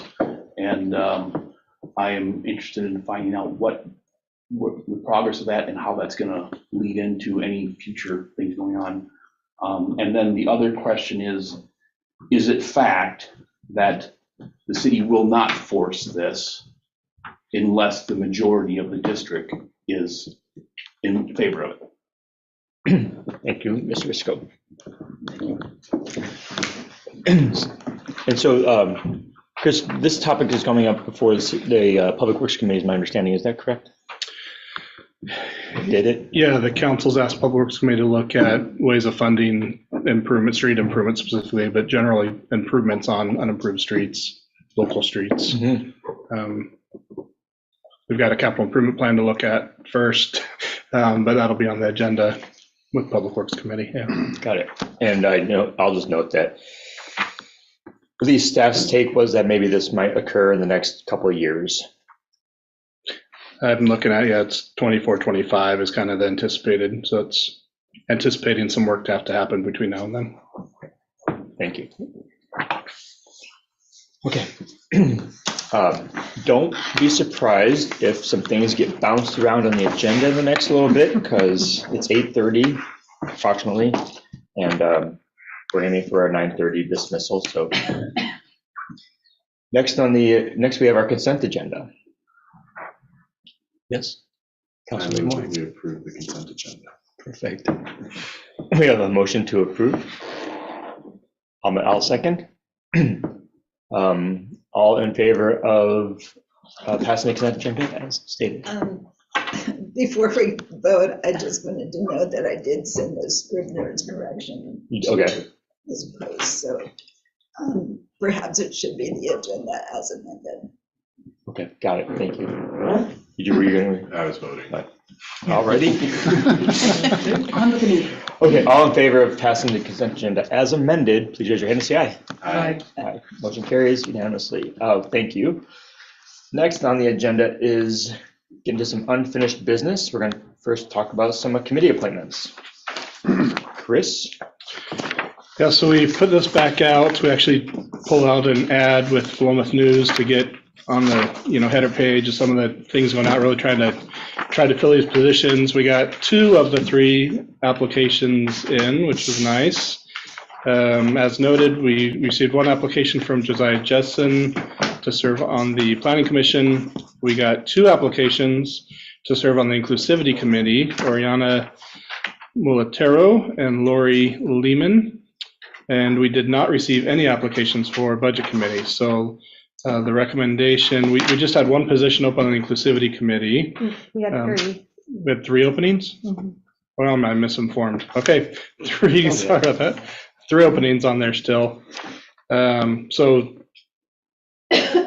why does I have the impression we only had the 1? Maybe I better talk about that. We've got the 3 council, was it 3 council and 3? 6. 3 and 6? 3 and 3. Or 3 and 6, right? Mm-hmm. 3 and 6. Yeah. And we only have 3 non-council members on there now. Mm-hmm. Okay. I must have been on pressure round 2. Okay. So I apologize. The memo's wrong. So the recommendation for staff is going in, Josiah Jessen meets the minimum qualifications. He's inside city limits. With him coming on and his profession, he doesn't put too many people that are in the development industry on the Planning Commission. So we're good as far as the city code goes. Inclusivity Committee, the council can choose to place both of them on the Inclusivity Committee. And then my recommendation is that we leave and continue to publicize the open position for Budget Committee until it's filled. Thank you. Councilmember Moore? I move. You need to adjust the motion a little bit because I was under the impression we had to select between Oriana or Lori. So tweak the memo or the motion just a little bit. Okay. On the second page. Excuse me. I move to appoint Josiah Jessen to serve on the Planning Commission through December 31st, 2023. Second. Excellent. So I do have these as 3 separate motions just to keep. All in favor? Please raise your hand and say aye. Aye. Motion carries unanimously. Thank you very much. Councilor McMorrin. I move to appoint Lori Lehman and Oriana Mulatero to serve on the Inclusivity Committee through December 31st, 2024. Perfect. And I'll second. We have a motion made by Councilor McMorrin, seconded by Councilor Nielsen. All in favor, please raise your hand and say aye. Aye. Great. Motion carries unanimously. And Councilor McMorrin. I move to direct staff to re-advertise for an additional applicant until the third open position is filled. And both. Oh, excuse me. I move to direct staff to re-advertise for additional applicants until the Positions are filled. Until the additional positions are filled. Okay, perfect. I'll second it. Okay, great. Motion made by Councilor McMorrin, seconded by Councilor Nielsen. All in favor, please raise your hand and say aye. Aye. Aye, motion carries unanimously, and I appreciate that. Next on the agenda, we have a discussion of adding a liaison for the council to the Philomath Fire and Rescue appointment. And so Councilor McMorrin had previously suggested that possibly we create a new liaison position with Philomath Fire and Rescue, which is actually really interesting because I had also suggested that prior. But the city manager spoke to the fire chief, he welcomed it, and here we are. So we thought that we were going to recommend that we do that, and I was recommending that we appoint volunteer Councilor McMorrin to take on that effort, and appreciate your initiative greatly. Is that your motion? No, not yet.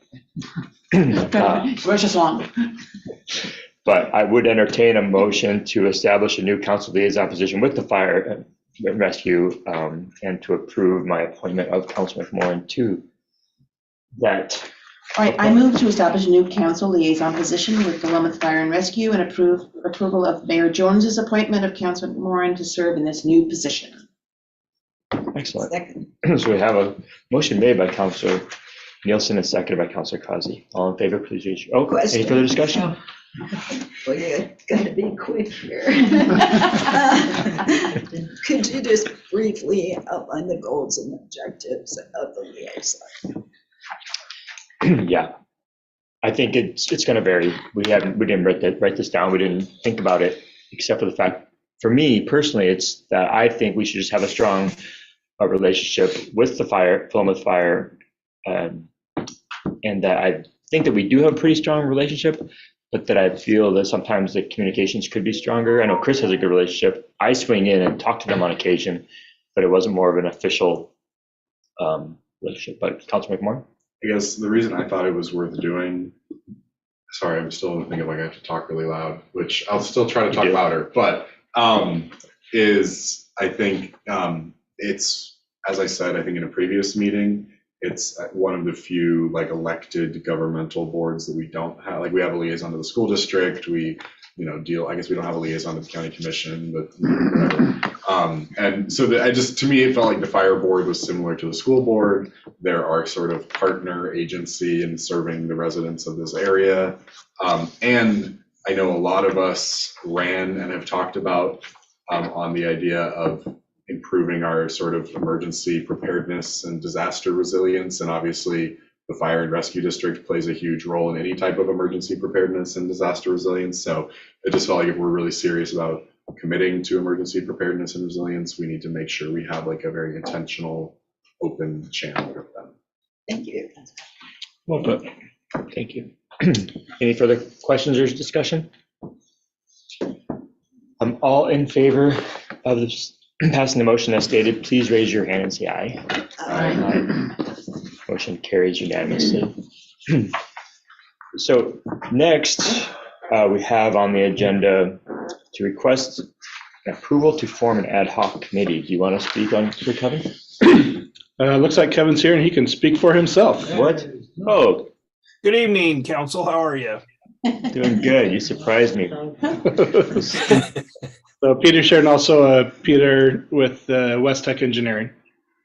Yes, I'm going to defer more to Pete since he's done several of these, and he can probably explain better what we're after. So Pete, if you want to go ahead and tell them how it's worked on some of your other projects and what we're after, that'd be great. Okay. We gave you a brief description in your packets. What we're zeroing in on is a stage of the design where we've completed the large components of the design. So the building, the street, some of the underground utilities. We're kind of zeroing into the process interface of where the membrane filtration equipment that we will be designing matches in with other supporting infrastructure of the new plant. In order to do that, we need to make a procurement selection from a number of qualified vendors to basically finish integrating each vendor that makes this membrane equipment has some specific needs. In other words, we just need to start tailoring our design right to the final pieces to accommodate whether it's brand A, brand B, or brand C. So one of the proposals is to have a, I believe you're calling it an ad hoc committee of several members that can evaluate some of the considerations that we'll use to award this membrane treatment package. things like, performance and reliability, capital expenditure cost versus operating costs, manufacturer's credentials. There's a lot of factors that go into this, and it's not a selection that's made solely on price. Price is one factor, but there's a lot of other metrics that we would use. So I think the process we use in other cities is to select some members of council, some members from public works committees, anyone that has a vested interest in shaping and voting for a high quality water treatment package of equipment. Thank you very much, Pete. Appreciate that. Kevin, did you have anything else to add? Yeah, we would also be looking at maybe operators that operate membrane plants that are close by that might be interested in also setting on this committee, so we can find out what works, what doesn't, what kind of luck they've had. People that have actually dealt with this sort of thing and operated those plants is another set we'd like to have a couple people from. Excellent. Thank you, Kevin. And I'll just clarify, if you read the motion, recommended motion, we're just looking to form the committee. We'll do some looking. We're not signing contracts. We're not agreeing to anything until that goes out for bid and comes back to the council for full approval. So, but we will be making decisions that will impact price and impact, who we end up going with. It's just, so you are essentially empowering this ad hoc committee to make some decisions. They're going to have a financial impact. Mm-hmm. So that'll all come back to the council for a final approval once the bids go out and are awarded. Thank you, Councilor Crosby. Could I ask why this ad hoc committee couldn't simply be the Public Works Committee? Is it really a need to form another committee? We want to have equal participation from, as Kevin said, people that are running these types of plants already, other professionals. And so if it's the committee, if it's the Public Works Committee plus these others, I think that's fine. My only concern on that, and Peter or Kevin can respond, would be just meeting times and when these would be, and if we have to notice it as a Public Works Committee meeting, that may delay when we could actually meet and all that. And so if it's an ad hoc committee, we can notice it as such, maybe easier to get together, but maybe that's a minor process in just doing it. So I don't have any issues with it being the Public Works Committee. Kevin or Peter, do either of you have any concerns if it's just the Public Works Committee plus? No, I have no objections to that process. I think there's plenty of smart people that have good background that can inform this decision. And we've done it multiple ways. So whoever you deem as important to be on that committee, I think just a Public Works group would be fine. I think more than anything, I didn't want to limit it to just that if there's somebody that wasn't on the Public Works Committee that had an interest on the council, I didn't want to just automatically exclude them. So if the council wants to go that route, that's fine. Something different, that's fine too. Councilor Crocker? I liked the idea of having operators from other nearby communities involved, and if we did the Public Works, I don't think that would be an option. Would be both. So it'd be the three members on the council that serve on the Public Works Committee, plus other operators, plus Kevin, plus myself. Okay, so yeah. you can add operators. Okay. I would be in support of that if that's something that the Public Works Committee agrees to. Okay. I'm willing to volunteer Councilor Lehman for that. Perfect. So I guess the first motion just be a motion to form the ad hoc committee, and then we can have just a discussion and a consensus about who would be on that committee from the council. Sure. Councilor Causey. I move the city council approve the forming of an ad hoc committee to assist in selecting equipment and an instrumentation and control contractor. Thank I'll you. second it. Is there any further discussion? I'm seeing none. All in favor of the motion as stated, please raise your hand and say aye. Excellent. 6-1 or 6-0. Oh, 5-0. Wait, how many is it? 6-0. 6-0. I'm sorry, my boss is texting me. Okay, and should we make a motion to Or just consensus is it, I guess, is anybody on the Public Works Committee, anybody not on the Public Works Committee that would like to be on this ad hoc committee? You're welcome to have my seat. Oh, I guess we can do that. Okay. Looks like we have consensus. I just checked my text messages just in case Matt was checking. All right, so consensus to go with the Public Works Committee plus the additional staff that is recommended here and operators, et cetera, et cetera. Okay, great. And I'm actually going to bounce, Mr. Fiscal, sorry, I'm going to bounce the strategic plan to the end of tonight's conversation just to see if we can get to that. So next on the agenda will be H3 on council rules regarding order of business discussion. Councilor McMorrin, would you like to speak to that? Yes. So, good night, Kevin. Thank you. Thank you. Thanks, Kevin. Thank you, Kevin. Sorry, flipping papers. Okay, so I brought this up, I think, at, I don't know, our retreat or some other council meeting or something, but I just would like to move the reports of board, commissions, committees, council liaisons, and city staff. It's currently at number 11 in the order of business, and move it to number 6.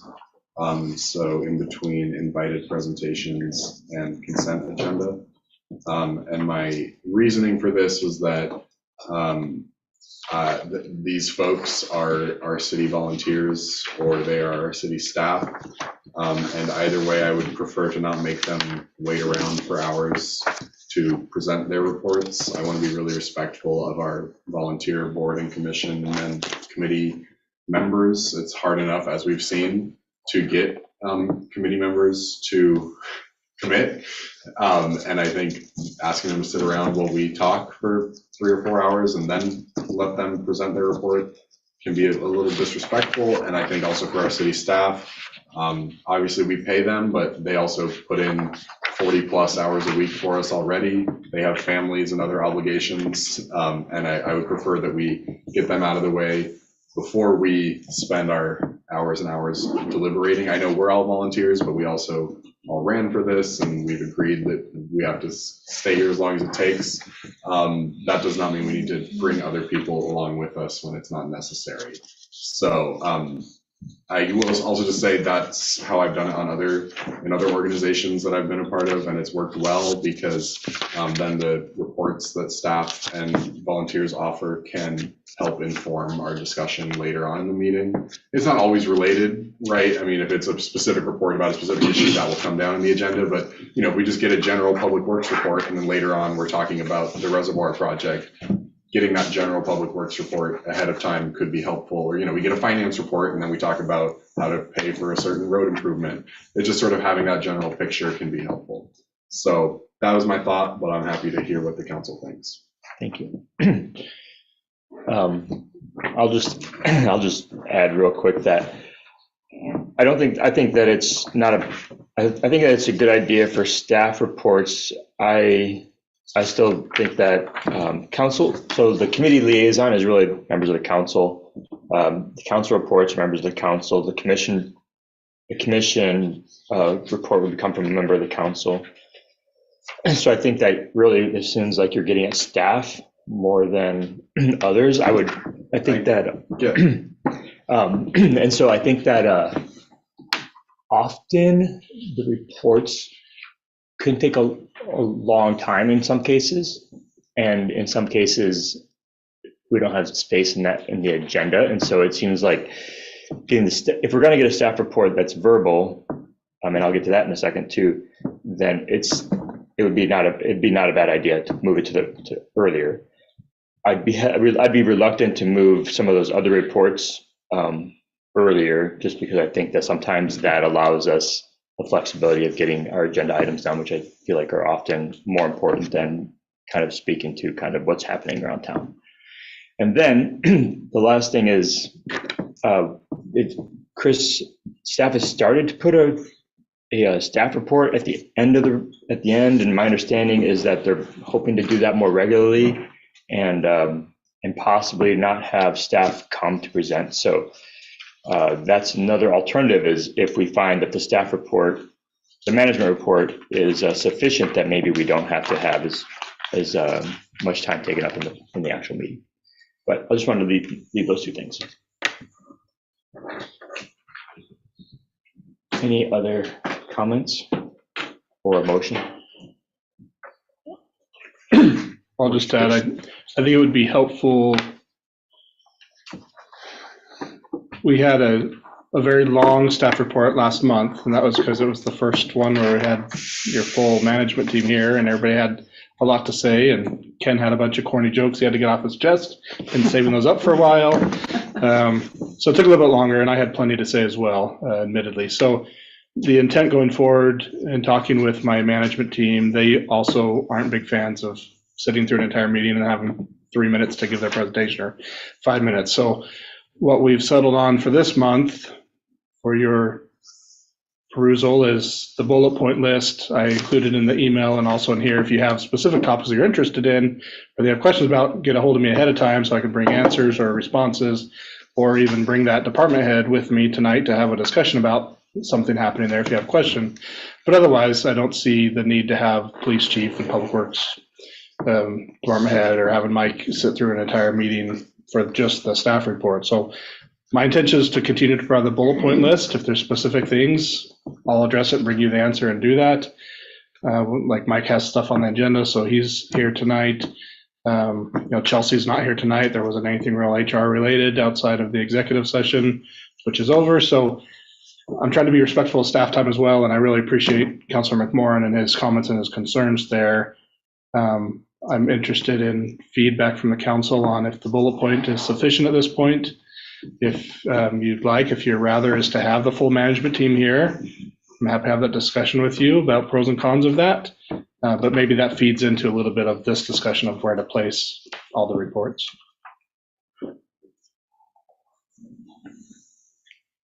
Any other questions, discussion, or a motion? I guess the only point I would make is that the reports, boards, commissions, committees is of unknown length. Some nights it's going to be nothing, and some nights it's going to be an hour. And I don't think we ever get to council reports. Sometimes we do. Rarely. It might be appropriate to limit some of the presentations to 3 minutes or 5 minutes, but I'm not sure for the city manager or one of the department heads if that makes sense. So, just kidding. I gotta keep my comments to 3 minutes.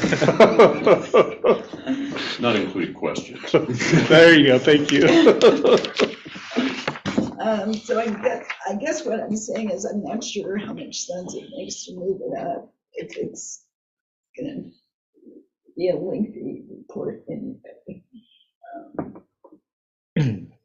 Councilor Nielsen?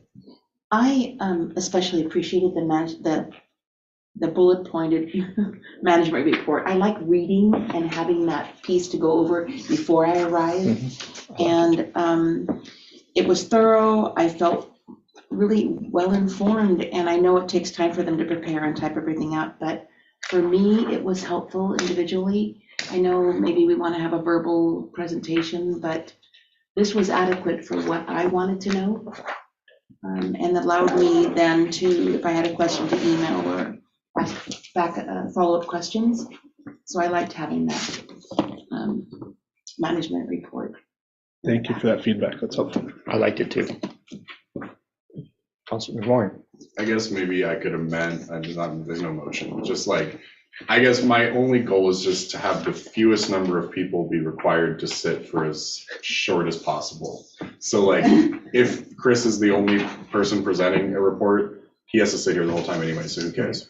But like, if Ken is sitting here specifically to give us a 3-minute update on what the police are doing and we make them sit here for 3 hours. I would like, so like maybe we can be sort of a like. You can make a motion in that particular case. Okay, sure. Or we could qualify that as an invited presentation. I guess. I mean, if we want to, I guess it's just that's my intent with this. Is it bothers me to make people sit here for hours for no reason. Me too. That's my point. And we did move public hearings up. I mean, there are things that we did purposely to do that, right? So like tonight was a great example. Public hearing, right out of the chutes, right? And then the rest of the. So what can we do to help Mr. Mann and Mr. Fuqua, your assistant, to get out of here earlier? Just kidding.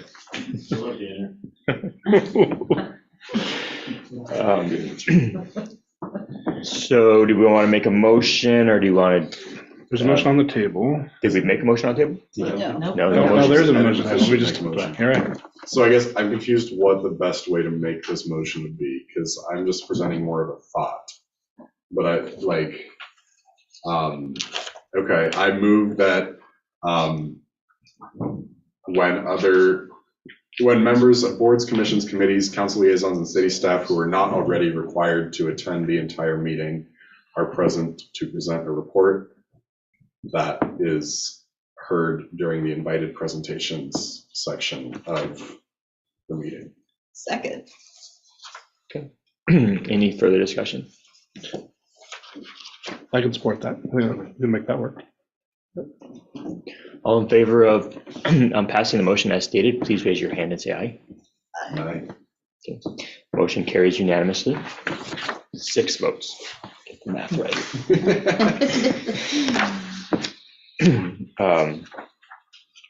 Next on the agenda is item H4.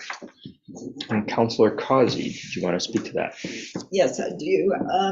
I apologize to the council for not asking that this item be tabled at the time when it was requested.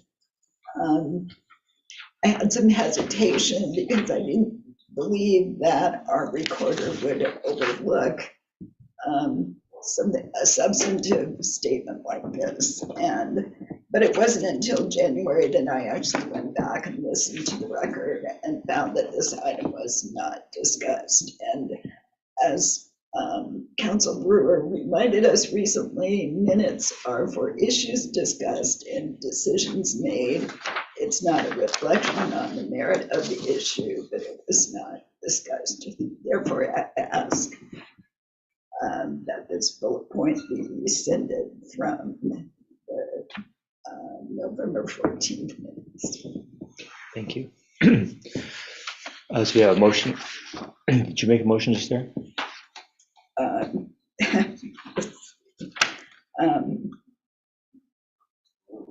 I move that the November 14, 2022 minutes be, the following bullet point be rescinded. Potential and intended legal consequences of deciding to no longer issue non-remonstrance agreements without identifying a suitable replacement option. Thank you. There's a motion on the table. I'll second that. And did you want to speak to that any further? No, thank you. Okay. Any further discussion? Councilor Andrade. Can you say that again about the minutes? What I said. What they're for? Yeah. The minutes are for issues discussed and decisions made. Okay. I guess I still think, so issues discussed. I made that motion because Council Brewer had said, I'm concerned about saying a pause because I think the code, although I'm slowly searching here, has some places where non-remonstrance agreements are allowed. And I don't think that the council can just say, well, don't do that right now if the code says it. So I think we may need ordinances to allow that. Then there was some discussion about wording in the municipal code. And then Council Brewer continued, we want to be cognizant that we're not basically saying to somebody, our code will allow you to meet a requirement of development in this way, and we're not going to let you do that right now, but we don't have a substitute for you. I think we got to have a substitute in place. And so I thought that that was an important point because he's giving us legal counsel to make sure that there is a substitute in place before we make the pause, but we went against that. So I think that is substantive. So I'll be voting no. Thank you. Any further discussion? Councilor McMorrin. I guess just a question for Council Brewer. Does this sort of having this in the minutes or not having it in the minutes make a difference as far as, like, if anything? I guess I was thinking specifically if there were to be legal action, would having this in the minutes be important, or not having it in the minutes be important? Does it not matter? It is a matter of what was actually discussed at the time. Right, okay. That's okay. Like you mean in the recording? Yeah. Yeah, okay, thank you. And I will say that we've had, for a couple of years, we've had quite a bit of discussion over what's kind of appropriate for it being in the minutes and what's not. There's been a couple times, not very many though, that the city recorder missed a couple of something that was added or corrected, I think would be more accurate. Typically adding these types of things, I have doesn't really sit well with me. I don't really like adding additional superfluous things that aren't related to the action minutes. And so that is why I voted no originally on this. That was, yeah.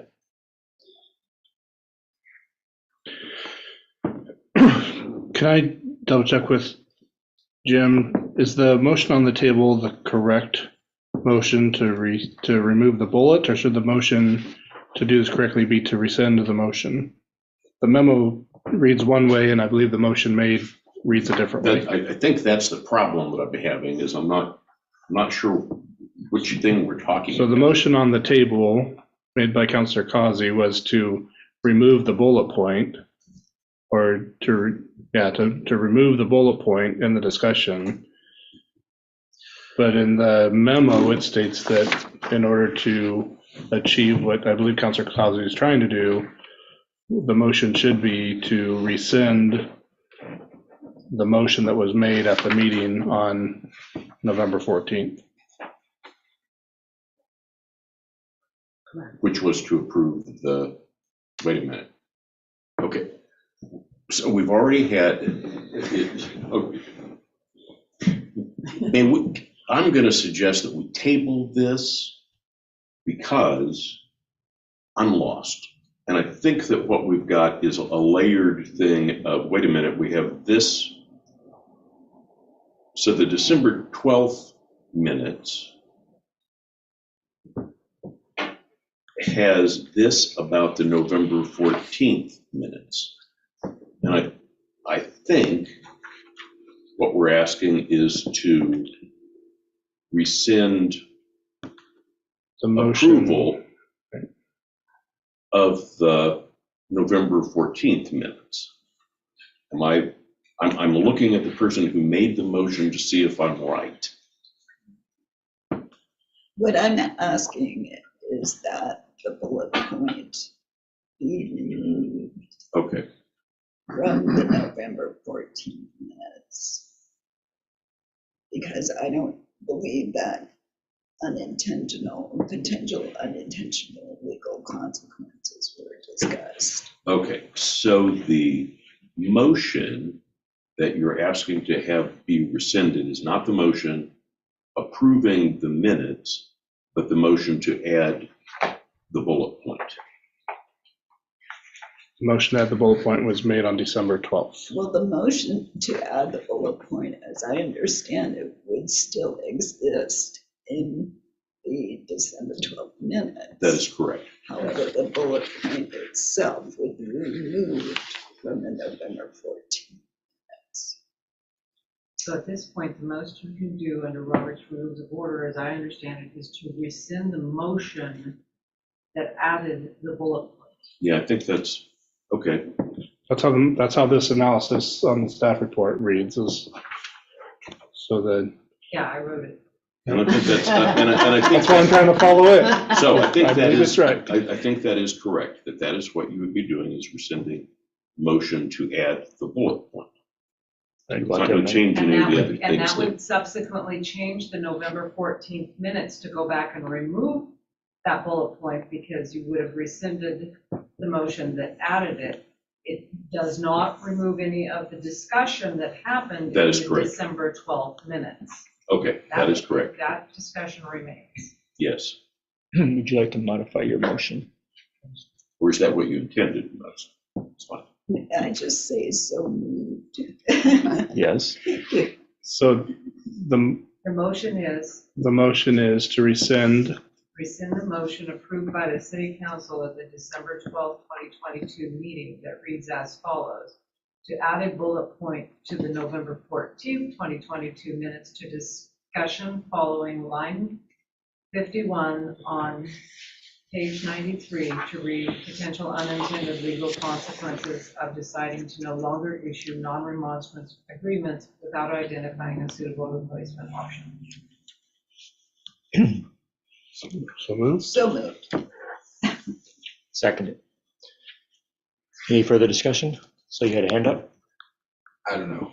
I guess this is the only body that I've been a part of where we spend this much time debating bullet points and minutes, and I don't think it's a good use of our time or our staff's time. And I mean, no disrespect to anyone at this table, but when I was a private citizen before I was on this council, I watched a lot of council meetings, and it, I don't know if I can say it pissed me off. I don't know if I can say that, but bad habit. it did. So I would just I'll encourage, second that. I would just encourage every member of this body to never put something like this in front of me again. Sorry, it's the only thing, the only time. I know, and I'm sorry, I'm not trying to lose my cool. There are a lot of things that we need to work on in this city, and I don't think this is one of them. Thank you, and I'll be quiet now. So all in favor of passing the motion as stated, please raise your hand and say aye. Aye. All opposed, please raise your hand and say nay. Motion carries 5-1. That's clear. Sorry. Next on the agenda. So next on the agenda is a presentation of the 21-22 audit. Yeah. Which she could have been. I know, Presentation. I should have just bumped that up. I'm just saying, sorry. Mike. I got 3 of them right back to back, correct? Yes, yes. So, anyway, I provided links to the audited financial statements as part of my report. If you want a hard copy, let me know. It only took like 2 seconds to print this thing out front and back. So every year the city has to go through an audit. That's just the state rules, federal rules. Anybody that does property tax has to have an audit. Has to be done before the end of the year, June 30 or 6 months after year end. And then it has to be completed by a licensed muni auditor. The results of it is an auditor's opinion, and you really want to have one that's unmodified, so we can say where everything's fairly presented in the material respects. And this is the audit we got. It was an audit. It was a clean opinion. Now I'm going to give you an overview of the financials itself, and if you want to go into the fine details, pull me aside if you look it over. Once you look it over. Now you got your auditor's opinion. That's the first thing you look at, and that's one that they give. That's what we're paying the auditor for. And then the next section, this most important section, I think, for us, is the MD&A. It's the management discussion and analysis. It's broken down. It basically mimics the report. You've got the basic financial highlights of the city. You got the overview and the layout of the financial statements. And analysis of the government as a whole. It's government-wide. That's GASB 34. I was talking with one of my friends today, and they're starting to, everybody's starting to bulk at GASB 34. Nobody uses it. Rating agencies don't even use it. They live in the fund schedule of revenues. That's where they live. So anyway, I'll come back. Financial analysis of the city funds is a very good tool to go look at. And then any budgetary highlights that we've done, and then capital assets and the debt administration and economic factors. That's the MD&A. of anything out of the GASB 34, that's, I think, the best thing that they came up with, plus the statistics. However, we're not doing the comprehensive. So basically, we live in the schedule of revenue and expenditures. When I do any borrowings, when I did borrowings, not here, at other cities, that's where they always asked for. That's all they cared about, because it shows how the operation, that's the operating aspects of the city. Then the final section that we look at is the auditors. They have to go through a compliance section. They go look at our debt, they look at our budgetary, and they come up with a compliance section. And if there's any findings, 3 kind of findings, just regular finding, that's if you just exceed your budget just minimally. You get a significant deficiency, that's one that's a finding that has a little bit more materiality factor to it, and then a material weakness is one that you don't want to get. That's hard to describe what it is. I've never had to deal with one. Structural problem that. Yeah, it's a structural problem with the financials. They don't think your opinion would not be clean. It would be modified, and possibly it'd be no opinion. I've seen that happen. Anyway, we did have a finding. We had a significant deficiency. We'll be talking about that. There was a separate letter. It's a management letter. It's part of that agenda item coming up. So basically, that's it. If you want to look at it in details, then grab me on the side. I'll be happy to answer any questions you have then, or if you have any questions now.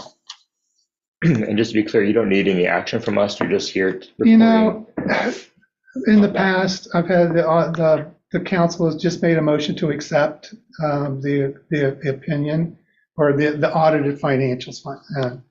I don't give you a motion because it's, Jim, I don't know if we have to have a motion for it. I don't think you have to, but it is good to have the record. Yeah. That it's accepted. Got it. Doesn't mean you're approving it, doesn't mean anything other than. Right. You have it in your hands. It's good for part of the governance part of your fiduciary duty. Thank you.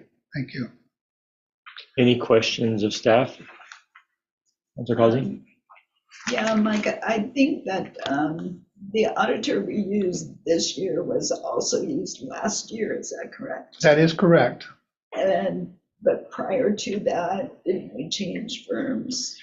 I believe so. I think it was Polly Rogers was doing it before, and I don't know the story about that, but I think they raised their rates or something like that, and so Joan called Grove and asked them if they would do it.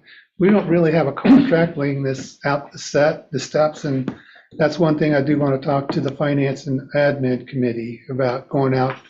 You have to do a best practice anyway, go find a new auditor. And you, of course, ask the current auditor to apply again. So, but yeah, I'd rather have a contract because normally they do this presentation, not me. But anyway, that is Grove is doing our audit right now. And as far as, they're very good. They really helped me a lot because I was out of it for like 7 years, not doing an audit. And so it took me a little bit of time to get my feet underneath me. So. Can you tell me why they're not doing this presentation? Because we didn't have it in the contract. We don't have a contract with them listing out their parameters. Okay. We're saving a little bit of money as well, having Mike. Yeah. Even if he has to be here all night. Chris would probably move them up. Well, I'll make a motion that we accept the 2021-2022 City Annual Financial Report and the 2021-2022 Urban Renewal Agency Annual Financial Report. My second. Okay, so motion on the table by myself and seconded by Councilor Crocker. Any further discussion? All in favor, please raise your hand and say aye. Aye. Motion carries unanimously. Thank you. Mike, do you want to speak to the next thing regarding the fiscal year supplemental budget? Yep.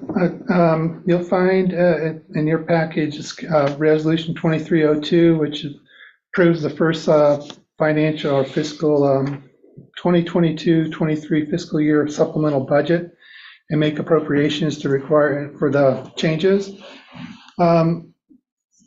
Normally, this time of year, we can just do a resolution. There's two steps. We do a resolution where there's less than 10%, and that's 15% for contingency, I believe. And then anything over that, we have to have a public hearing, and I have to do some noticing requirements. This particular aspect is under your realm. It's under the council realm. So we're going to do a resolution. We have about 8 or 9 changes. We have an ARPA grant. I've listed them out. The biggest one that we had was the wetland mitigation. It's a feasibility study that we're doing, and that's the biggest one we had. And then when we built the budget last year for the fair revenue, I forgot to put the money in. I didn't know about it till I talked to the people at Tim at Benton County, and so that's those first 3, and then we increased expenditures. The salary survey came in higher than anticipated, so we need to change that, increase that.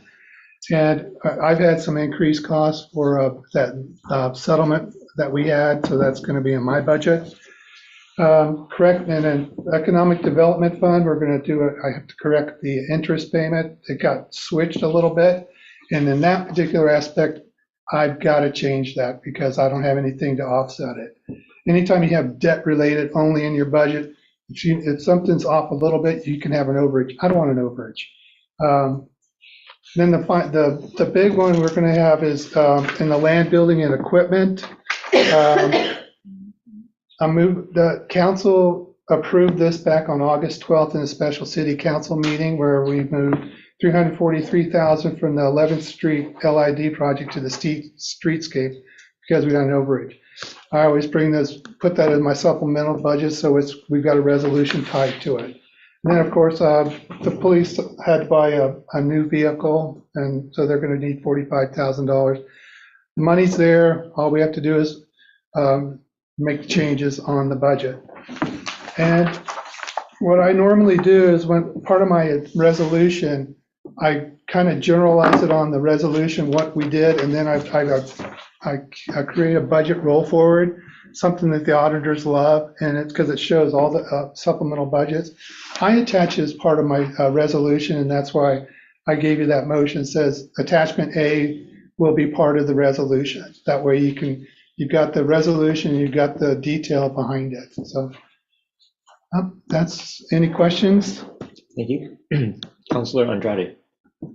So was the additional police vehicle not, I know it was budgeted for, but was it one that was not necessarily planned for this year? Right, Chris, isn't it one of them died or something? One was budgeted for, the other wasn't. Problem is that those vehicles are about a year or 2 out. Right. So we ordered it, got a purchase now, knowing that we're not going to see it for another 18 months. And I guess it just... It's part of the normal cycle of rotating those out. You moved it up. So it's in the schedule to replace this year, but we knew if we didn't buy it last year, we wouldn't get it. So the decision was made to purchase it, spend the money this year so that we can have that vehicle next year. If we wait till after July to buy it, we won't have it until a year after that. Right. So we went ahead and spent the extra money this year, which wasn't in the budget. One was in the budget for this year. It was purchased. We bought a second just because the lead times are so far out on those. Thank you. Councilor Colley. Would it be possible during management reports to be notified of these things when they happen? There are many of these I was aware of, but the salary survey coming in $20,000 higher than anticipated, where we budgeted $30,000. And when did you learn that it was 50,000? It's only 30,000. So we found out when we got the bids in way back. Was that in July? I think that's when we got them, July or August. Did those come before us? Got approved by the council. Okay, thank you, my mistake. We knew we were going to spend a little bit more because it was more in depth than what we had originally scoped for. Thank you. it all comes back. How about the wetland mitigation bank feasibility study? When did that come up? So we're part of the wetland consortium, which is done at the COG level. This is a grant that entity went through. We're just the fiscal agent, so we're the pass-through for that grant. So somebody needed to do it. Everybody sat around the table, looked at each other, and said, "We'll do it again." Yeah. Mike's like, "Quit doing that." But essentially, it's the entity applies for the grant, the money comes to the city, and then the invoices come to the city, and we pay them out through the city. So it's money in, money out. And the work is done by? Well, the accounting side is done by us. The work is done by a consultant that we contract, that the consortium is contracted with. But there has to be a fiscal agent to actually process that money. And it was less cumbersome for it to come through the city than to go through COG and all of their accounting on their end. They do a biannual budget, which is more difficult to overcome. Ours is just annual, something that I didn't know I was going to volunteer for when we did the budget, but we volunteered for it after the budget was out. Okay, just out of curiosity, what does a wetland mitigation bank report tell me? What they're looking at is the potential to have a publicly owned wetland mitigation bank in our region, and whether or not that would reduce the cost for development in our area for properties that have wetlands on them. So they're looking at potential sites that could be converted into wetlands, and then they're looking at the budget side of that on modeling for a business plan of what it would cost to start up, what it would cost to run, to manage, and then what would that result in the cost of credits, and whether or not that's less or more than what we're currently paying on the open market. Okay, and when will that report be available? I don't know. Within the next 3 to 6 months or something. It's supposed to get done this year. Okay. So I guess that's the next 3 months, 3 to 4 months. Thank you. Yeah. So I can make a motion. Perfect. I move to adopt resolution number 23-02, a resolution adopting a supplemental budget for fiscal year 2022-23 and making appropriation increases and changes for fiscal year 2022-23, incorporating attachment A as part of the resolution. Second. Okay, so we have a motion made by Councilor Nielsen, seconded by Councilor Causey. Any further discussion? All in favor, please raise your hand and say aye. Aye. Great, motion carries unanimously. Thank you very much. It is 9:30. I'm gonna ask that we at least get through this next item on the agenda, and I'm gonna propose that we bounce the strategic plan till the next meeting, the second meeting in February. So I'll make that motion. I'll second it. Okay, and all in favor, please raise your hand and say aye. Aye. Aye. Great, motion carries. Okay, so last item for this evening then is discussing the audit action plan. Mike? We're going to review the management letter, which is attached to my report. This is the report. We had a compliance issue. We were over budget in the Urban Renewal Agency, and that is listed in the Urban Renewal. If you get the Urban Renewal Audit Report, you'll see the compliance section. It kind of mimics this management letter that we have. Basically, what we had is we had a $500,000 budget, and we spent 1.077 dollars, and it put us over budget by $577,000. And the way Chris explains to me, and I was just trying to figure out what was going on during this time, and ODOT wasn't sure who was going to pay what, and so when everything finally settled down, we got stuck with the bill, and that's what put us over. The fund's not in any bad shape or form, or everything's accounting-wise done properly. We got a significant deficiency just because it was a finding, but it was material. Anything that size is they're gonna have to put it out there. They have to cover their rears and make sure that the governing body knows about this.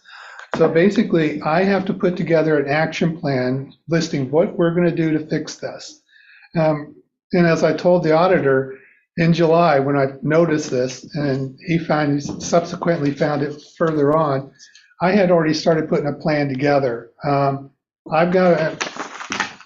basically already, I do this anyway, review the monthly financials on a monthly basis with Chris. We're gonna sit down, we do that every month.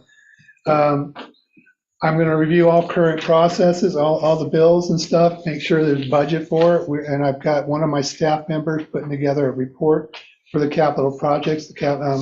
Ruth, your question all the time last year with the CIP was, where's that number coming from? We're getting there. We're almost on those numbers. So I know I want those beginning numbers to be right. And that's part of the reason we had a problem. I just didn't see everything, but now we're putting things together where we can see it. So that's one of the things is, we'll look at it, we'll review it monthly, daily, weekly, whatever we do, we're on top of it. And if there's anything over, I'll be bringing it to council for a supplemental budget to have it complete or to fix it up like we're doing tonight with the other one.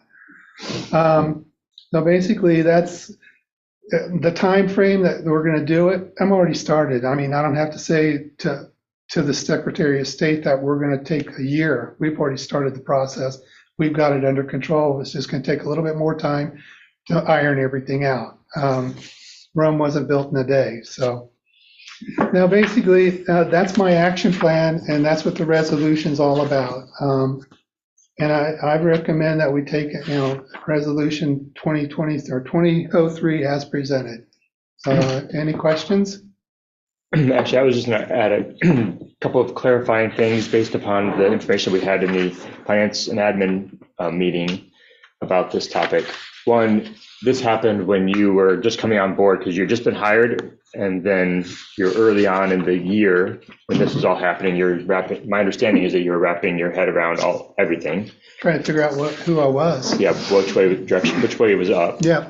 And that then in referring, basically, there was a percentage of the project that, my understanding is there's a percentage of the project that the city is going to pay and that the state was going to pay. Mm-hmm. And that at some, that's the end goal, that's the end result, but that this portion of that larger piece of the larger public or larger project, that this portion of it, the state had us pay for it, doesn't mean that our proportion of the pie is going to change. No, Chris, it's not going to change. Our portion doesn't stay the same. It's just that we paid it earlier than what we would have paid. Yep. And so it's not that we had an overage and that we were expecting to go $500,000 over our project budget. It's just that the timing of our payment of that proportion of the overall project budget fell within last year instead of this year. Right. Specifically, we spent more on engineering than what we had budgeted for. We thought ODOT was going to pick up about $500,000 worth of the engineering that we were later told they weren't going to pick up and expected our engineers were going to do. So we've paid that $500,000 in engineering, which means that $500,000 isn't going to go towards construction. We've already paid that money. So as the mayor said, we're not spending more on the project. We just spent more on engineering, which means we'll spend less on construction. And again, our hands were a little tied. ODOT said, we're not going to do it. Your engineers need to pay for it. And your engineers need to do it, which meant we had to do it and we had to get it paid for. So the timing of the report, as we said in the finance committees, had we seen this, I think if Mike had been on board even 4 months or 5 months earlier, we would have seen this. We could have made an amendment to the budget prior to the end of the year.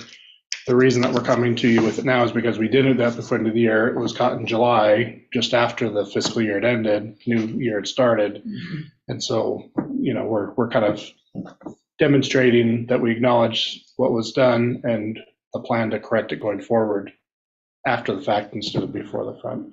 But just like the supplemental budget that got approved just minutes ago, that's all we would have had to do is do a supplemental budget, provided that $500,000 additional needed to be spent and was spent, passed it, we would have been fine. It was just with everything going on at the time and the uncertainty on the project, that didn't happen. Yep. So This is not something that the city has a history of doing or any pattern. There's no concerns or flags there. This was really an isolated one-time event as a result of a very complex project, lots of things in there, and transition in staffing that just kind of proposed, this was the result, so.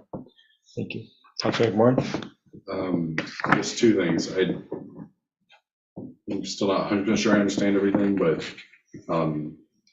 so all we needed to do was just pass the supplemental budget, but we didn't do that. And was there a reason, so because this happened, you said in July, is there something we could have done like then in August, or didn't even notice that this happened? Like, when did we know that this happened? We noticed it in July. Okay. Our fiscal year end is June 30th, so June Right. 30th midnight, that budget goes away and you start Right. the new budget. So Right. you can't go back and adjust that budget. There's Okay. no other way to do But that. if we had when would we have needed to pass the supplemental budget for this to not have been a problem? Sometime in June, before the end of June. By the end of June. Expenditure. Gotcha. Yeah. And then I guess the second thing, and maybe I'm misreading this, but it says the corrective action plan is marked as attachment A. What is attachment A? Because this talks a lot about corrective action plans, but I don't know which one is the plan. I don't see that attachment A got attached. Okay, because I guess that's my only thing, is I don't know actually what the plan is to correct the action, just that we are approving it. So it's his 3 bullet points he described, that monthly review and. I think you're on the wrong page. No. Is it before it?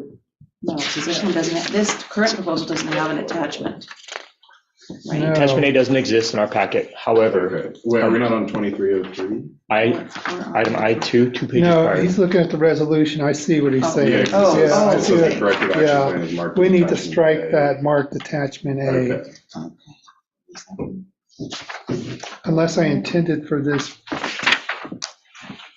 No, I didn't mark that attachment A, so no, I think we need to scratch Oh, the that. resolution. And so then just to clarify, the corrective action plan is the bullet point 1, 2, 3 at the end of your agenda item summary? Is that the correct? I just want to Yes. know what our corrective action plan is. Corrective action plan is the one with the 3 bullets on that, my report. Maybe what I should do, Chris and McMorrin, is pull those 3 bullet points and put them on part of the resolution.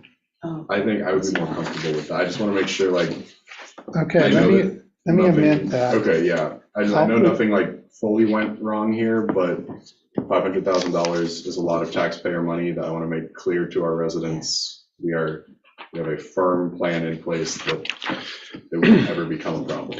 So why don't you make a motion to amend the resolution to include the numbers 1, 2, and 3 at the end of the resolution? So I move to amend resolution 23-03 to strike the words in the therefore, let's say mark attachment A, and instead to add. Why don't we do colon as follows and have the 3 To points? strike mark attachment A and replace it with as follows colon. Oh, okay. And then insert items 1, 2, and 3 from the agenda item summary, review of management letter from 21-22 fiscal year audit and corrective action plan resolution 23-03 by Mike Mazinski, finance director, into resolution 23-03. Got it. Did that make sense? That was Thanks, comprehensive. That was good. So we have a motion on the table and seconded by Councilor Causey. Any further discussion? All in favor, please raise your hand and say aye. Aye. Motion carries unanimously. Thank you. Nicely done. Chris, did you want to speak to the staff report at all? Or we should pass the resolution? I think No, that was just a motion to amend the resolution. We need a motion. You want to pass the resolution? Anybody? Somebody want to move it? I move that we pass resolution 23-03 as amended. I'll second that. Okay, so we have a motion made by Councilor McMorrin, seconded by Councilor Nielsen. Any further discussion? All in favor, please raise your hand and say aye. Aye. Motion carries unanimously. I'm gonna apologize. Who made the second? Councilor Nielsen. Chris, did you want to speak to staff I'm report still at working all? up that prior motion. I don't blame you. Just if there's any questions, I'm happy to answer them now or later. Again, I appreciate the feedback on the formatting. I think we'll do that going forward. It's not that my management team doesn't want to be here with you, it just is for a long night after a long day. So I figured we'd at least get the bullet points out of them. And then when there's time or there's not time, you've got a report from management. We really want to take opportunities to let you know what's going on in the different departments. So it's important for you to be up to speed. And I do feel like sometimes things don't get met or don't get touched on because we bank on having some time at the end of the meeting. It's not always there. And then things go unsaid and a follow-up email isn't the same. So I think it will be good going forward format wise. If there's ever anything on there that you do have concerns about, I do just ask you to give me a little bit of a heads up ahead of time so I can bring an answer and I don't put on the spot without a good answer for you. So Thank you. we'll continue to provide that. And then I'll just add, appreciate Ruth putting together the annual building permit document. Hopefully that's insightful for you all. I mean, we're back to 2017, 2018, 2019 building numbers for housing. I appreciate some of the comments made earlier about the need for housing in Philomath. We're excited to get that going. We're definitely seeing a major slowdown and being able to provide new housing units. Perspective-wise, a city our size, 5,000-6,000 people, not uncommon to be seeing 30 to 150 new houses per year, but that 30 number is kind of that 30, 50, 60, and then upwards of in the hundreds when you have new subdivisions coming in. Down where we're at is really tough on the bottom line when you've got cost increases, which we'll be talking about soon. It makes it really tough to continue to keep up with the cost of doing business and running a city when you're only adding, very small numbers of homes. Fortunately, on our side, we've seen some commercial development come in. That's going to translate to some increased property taxes, which will help as well. But those are projects that take a while to get built, and then they take a while to get on the books. So anyway, appreciate the data. Hopefully, again, find that insightful. If you have questions about that, you can reach out to me. That's great. Thank you. With that, I think we'll go ahead and adjourn. And thank you all for being here tonight. I have a question. Go ahead. I'll ask them after we adjourn, that's fine. Okay. There we go. Okay. The committee is meeting tomorrow.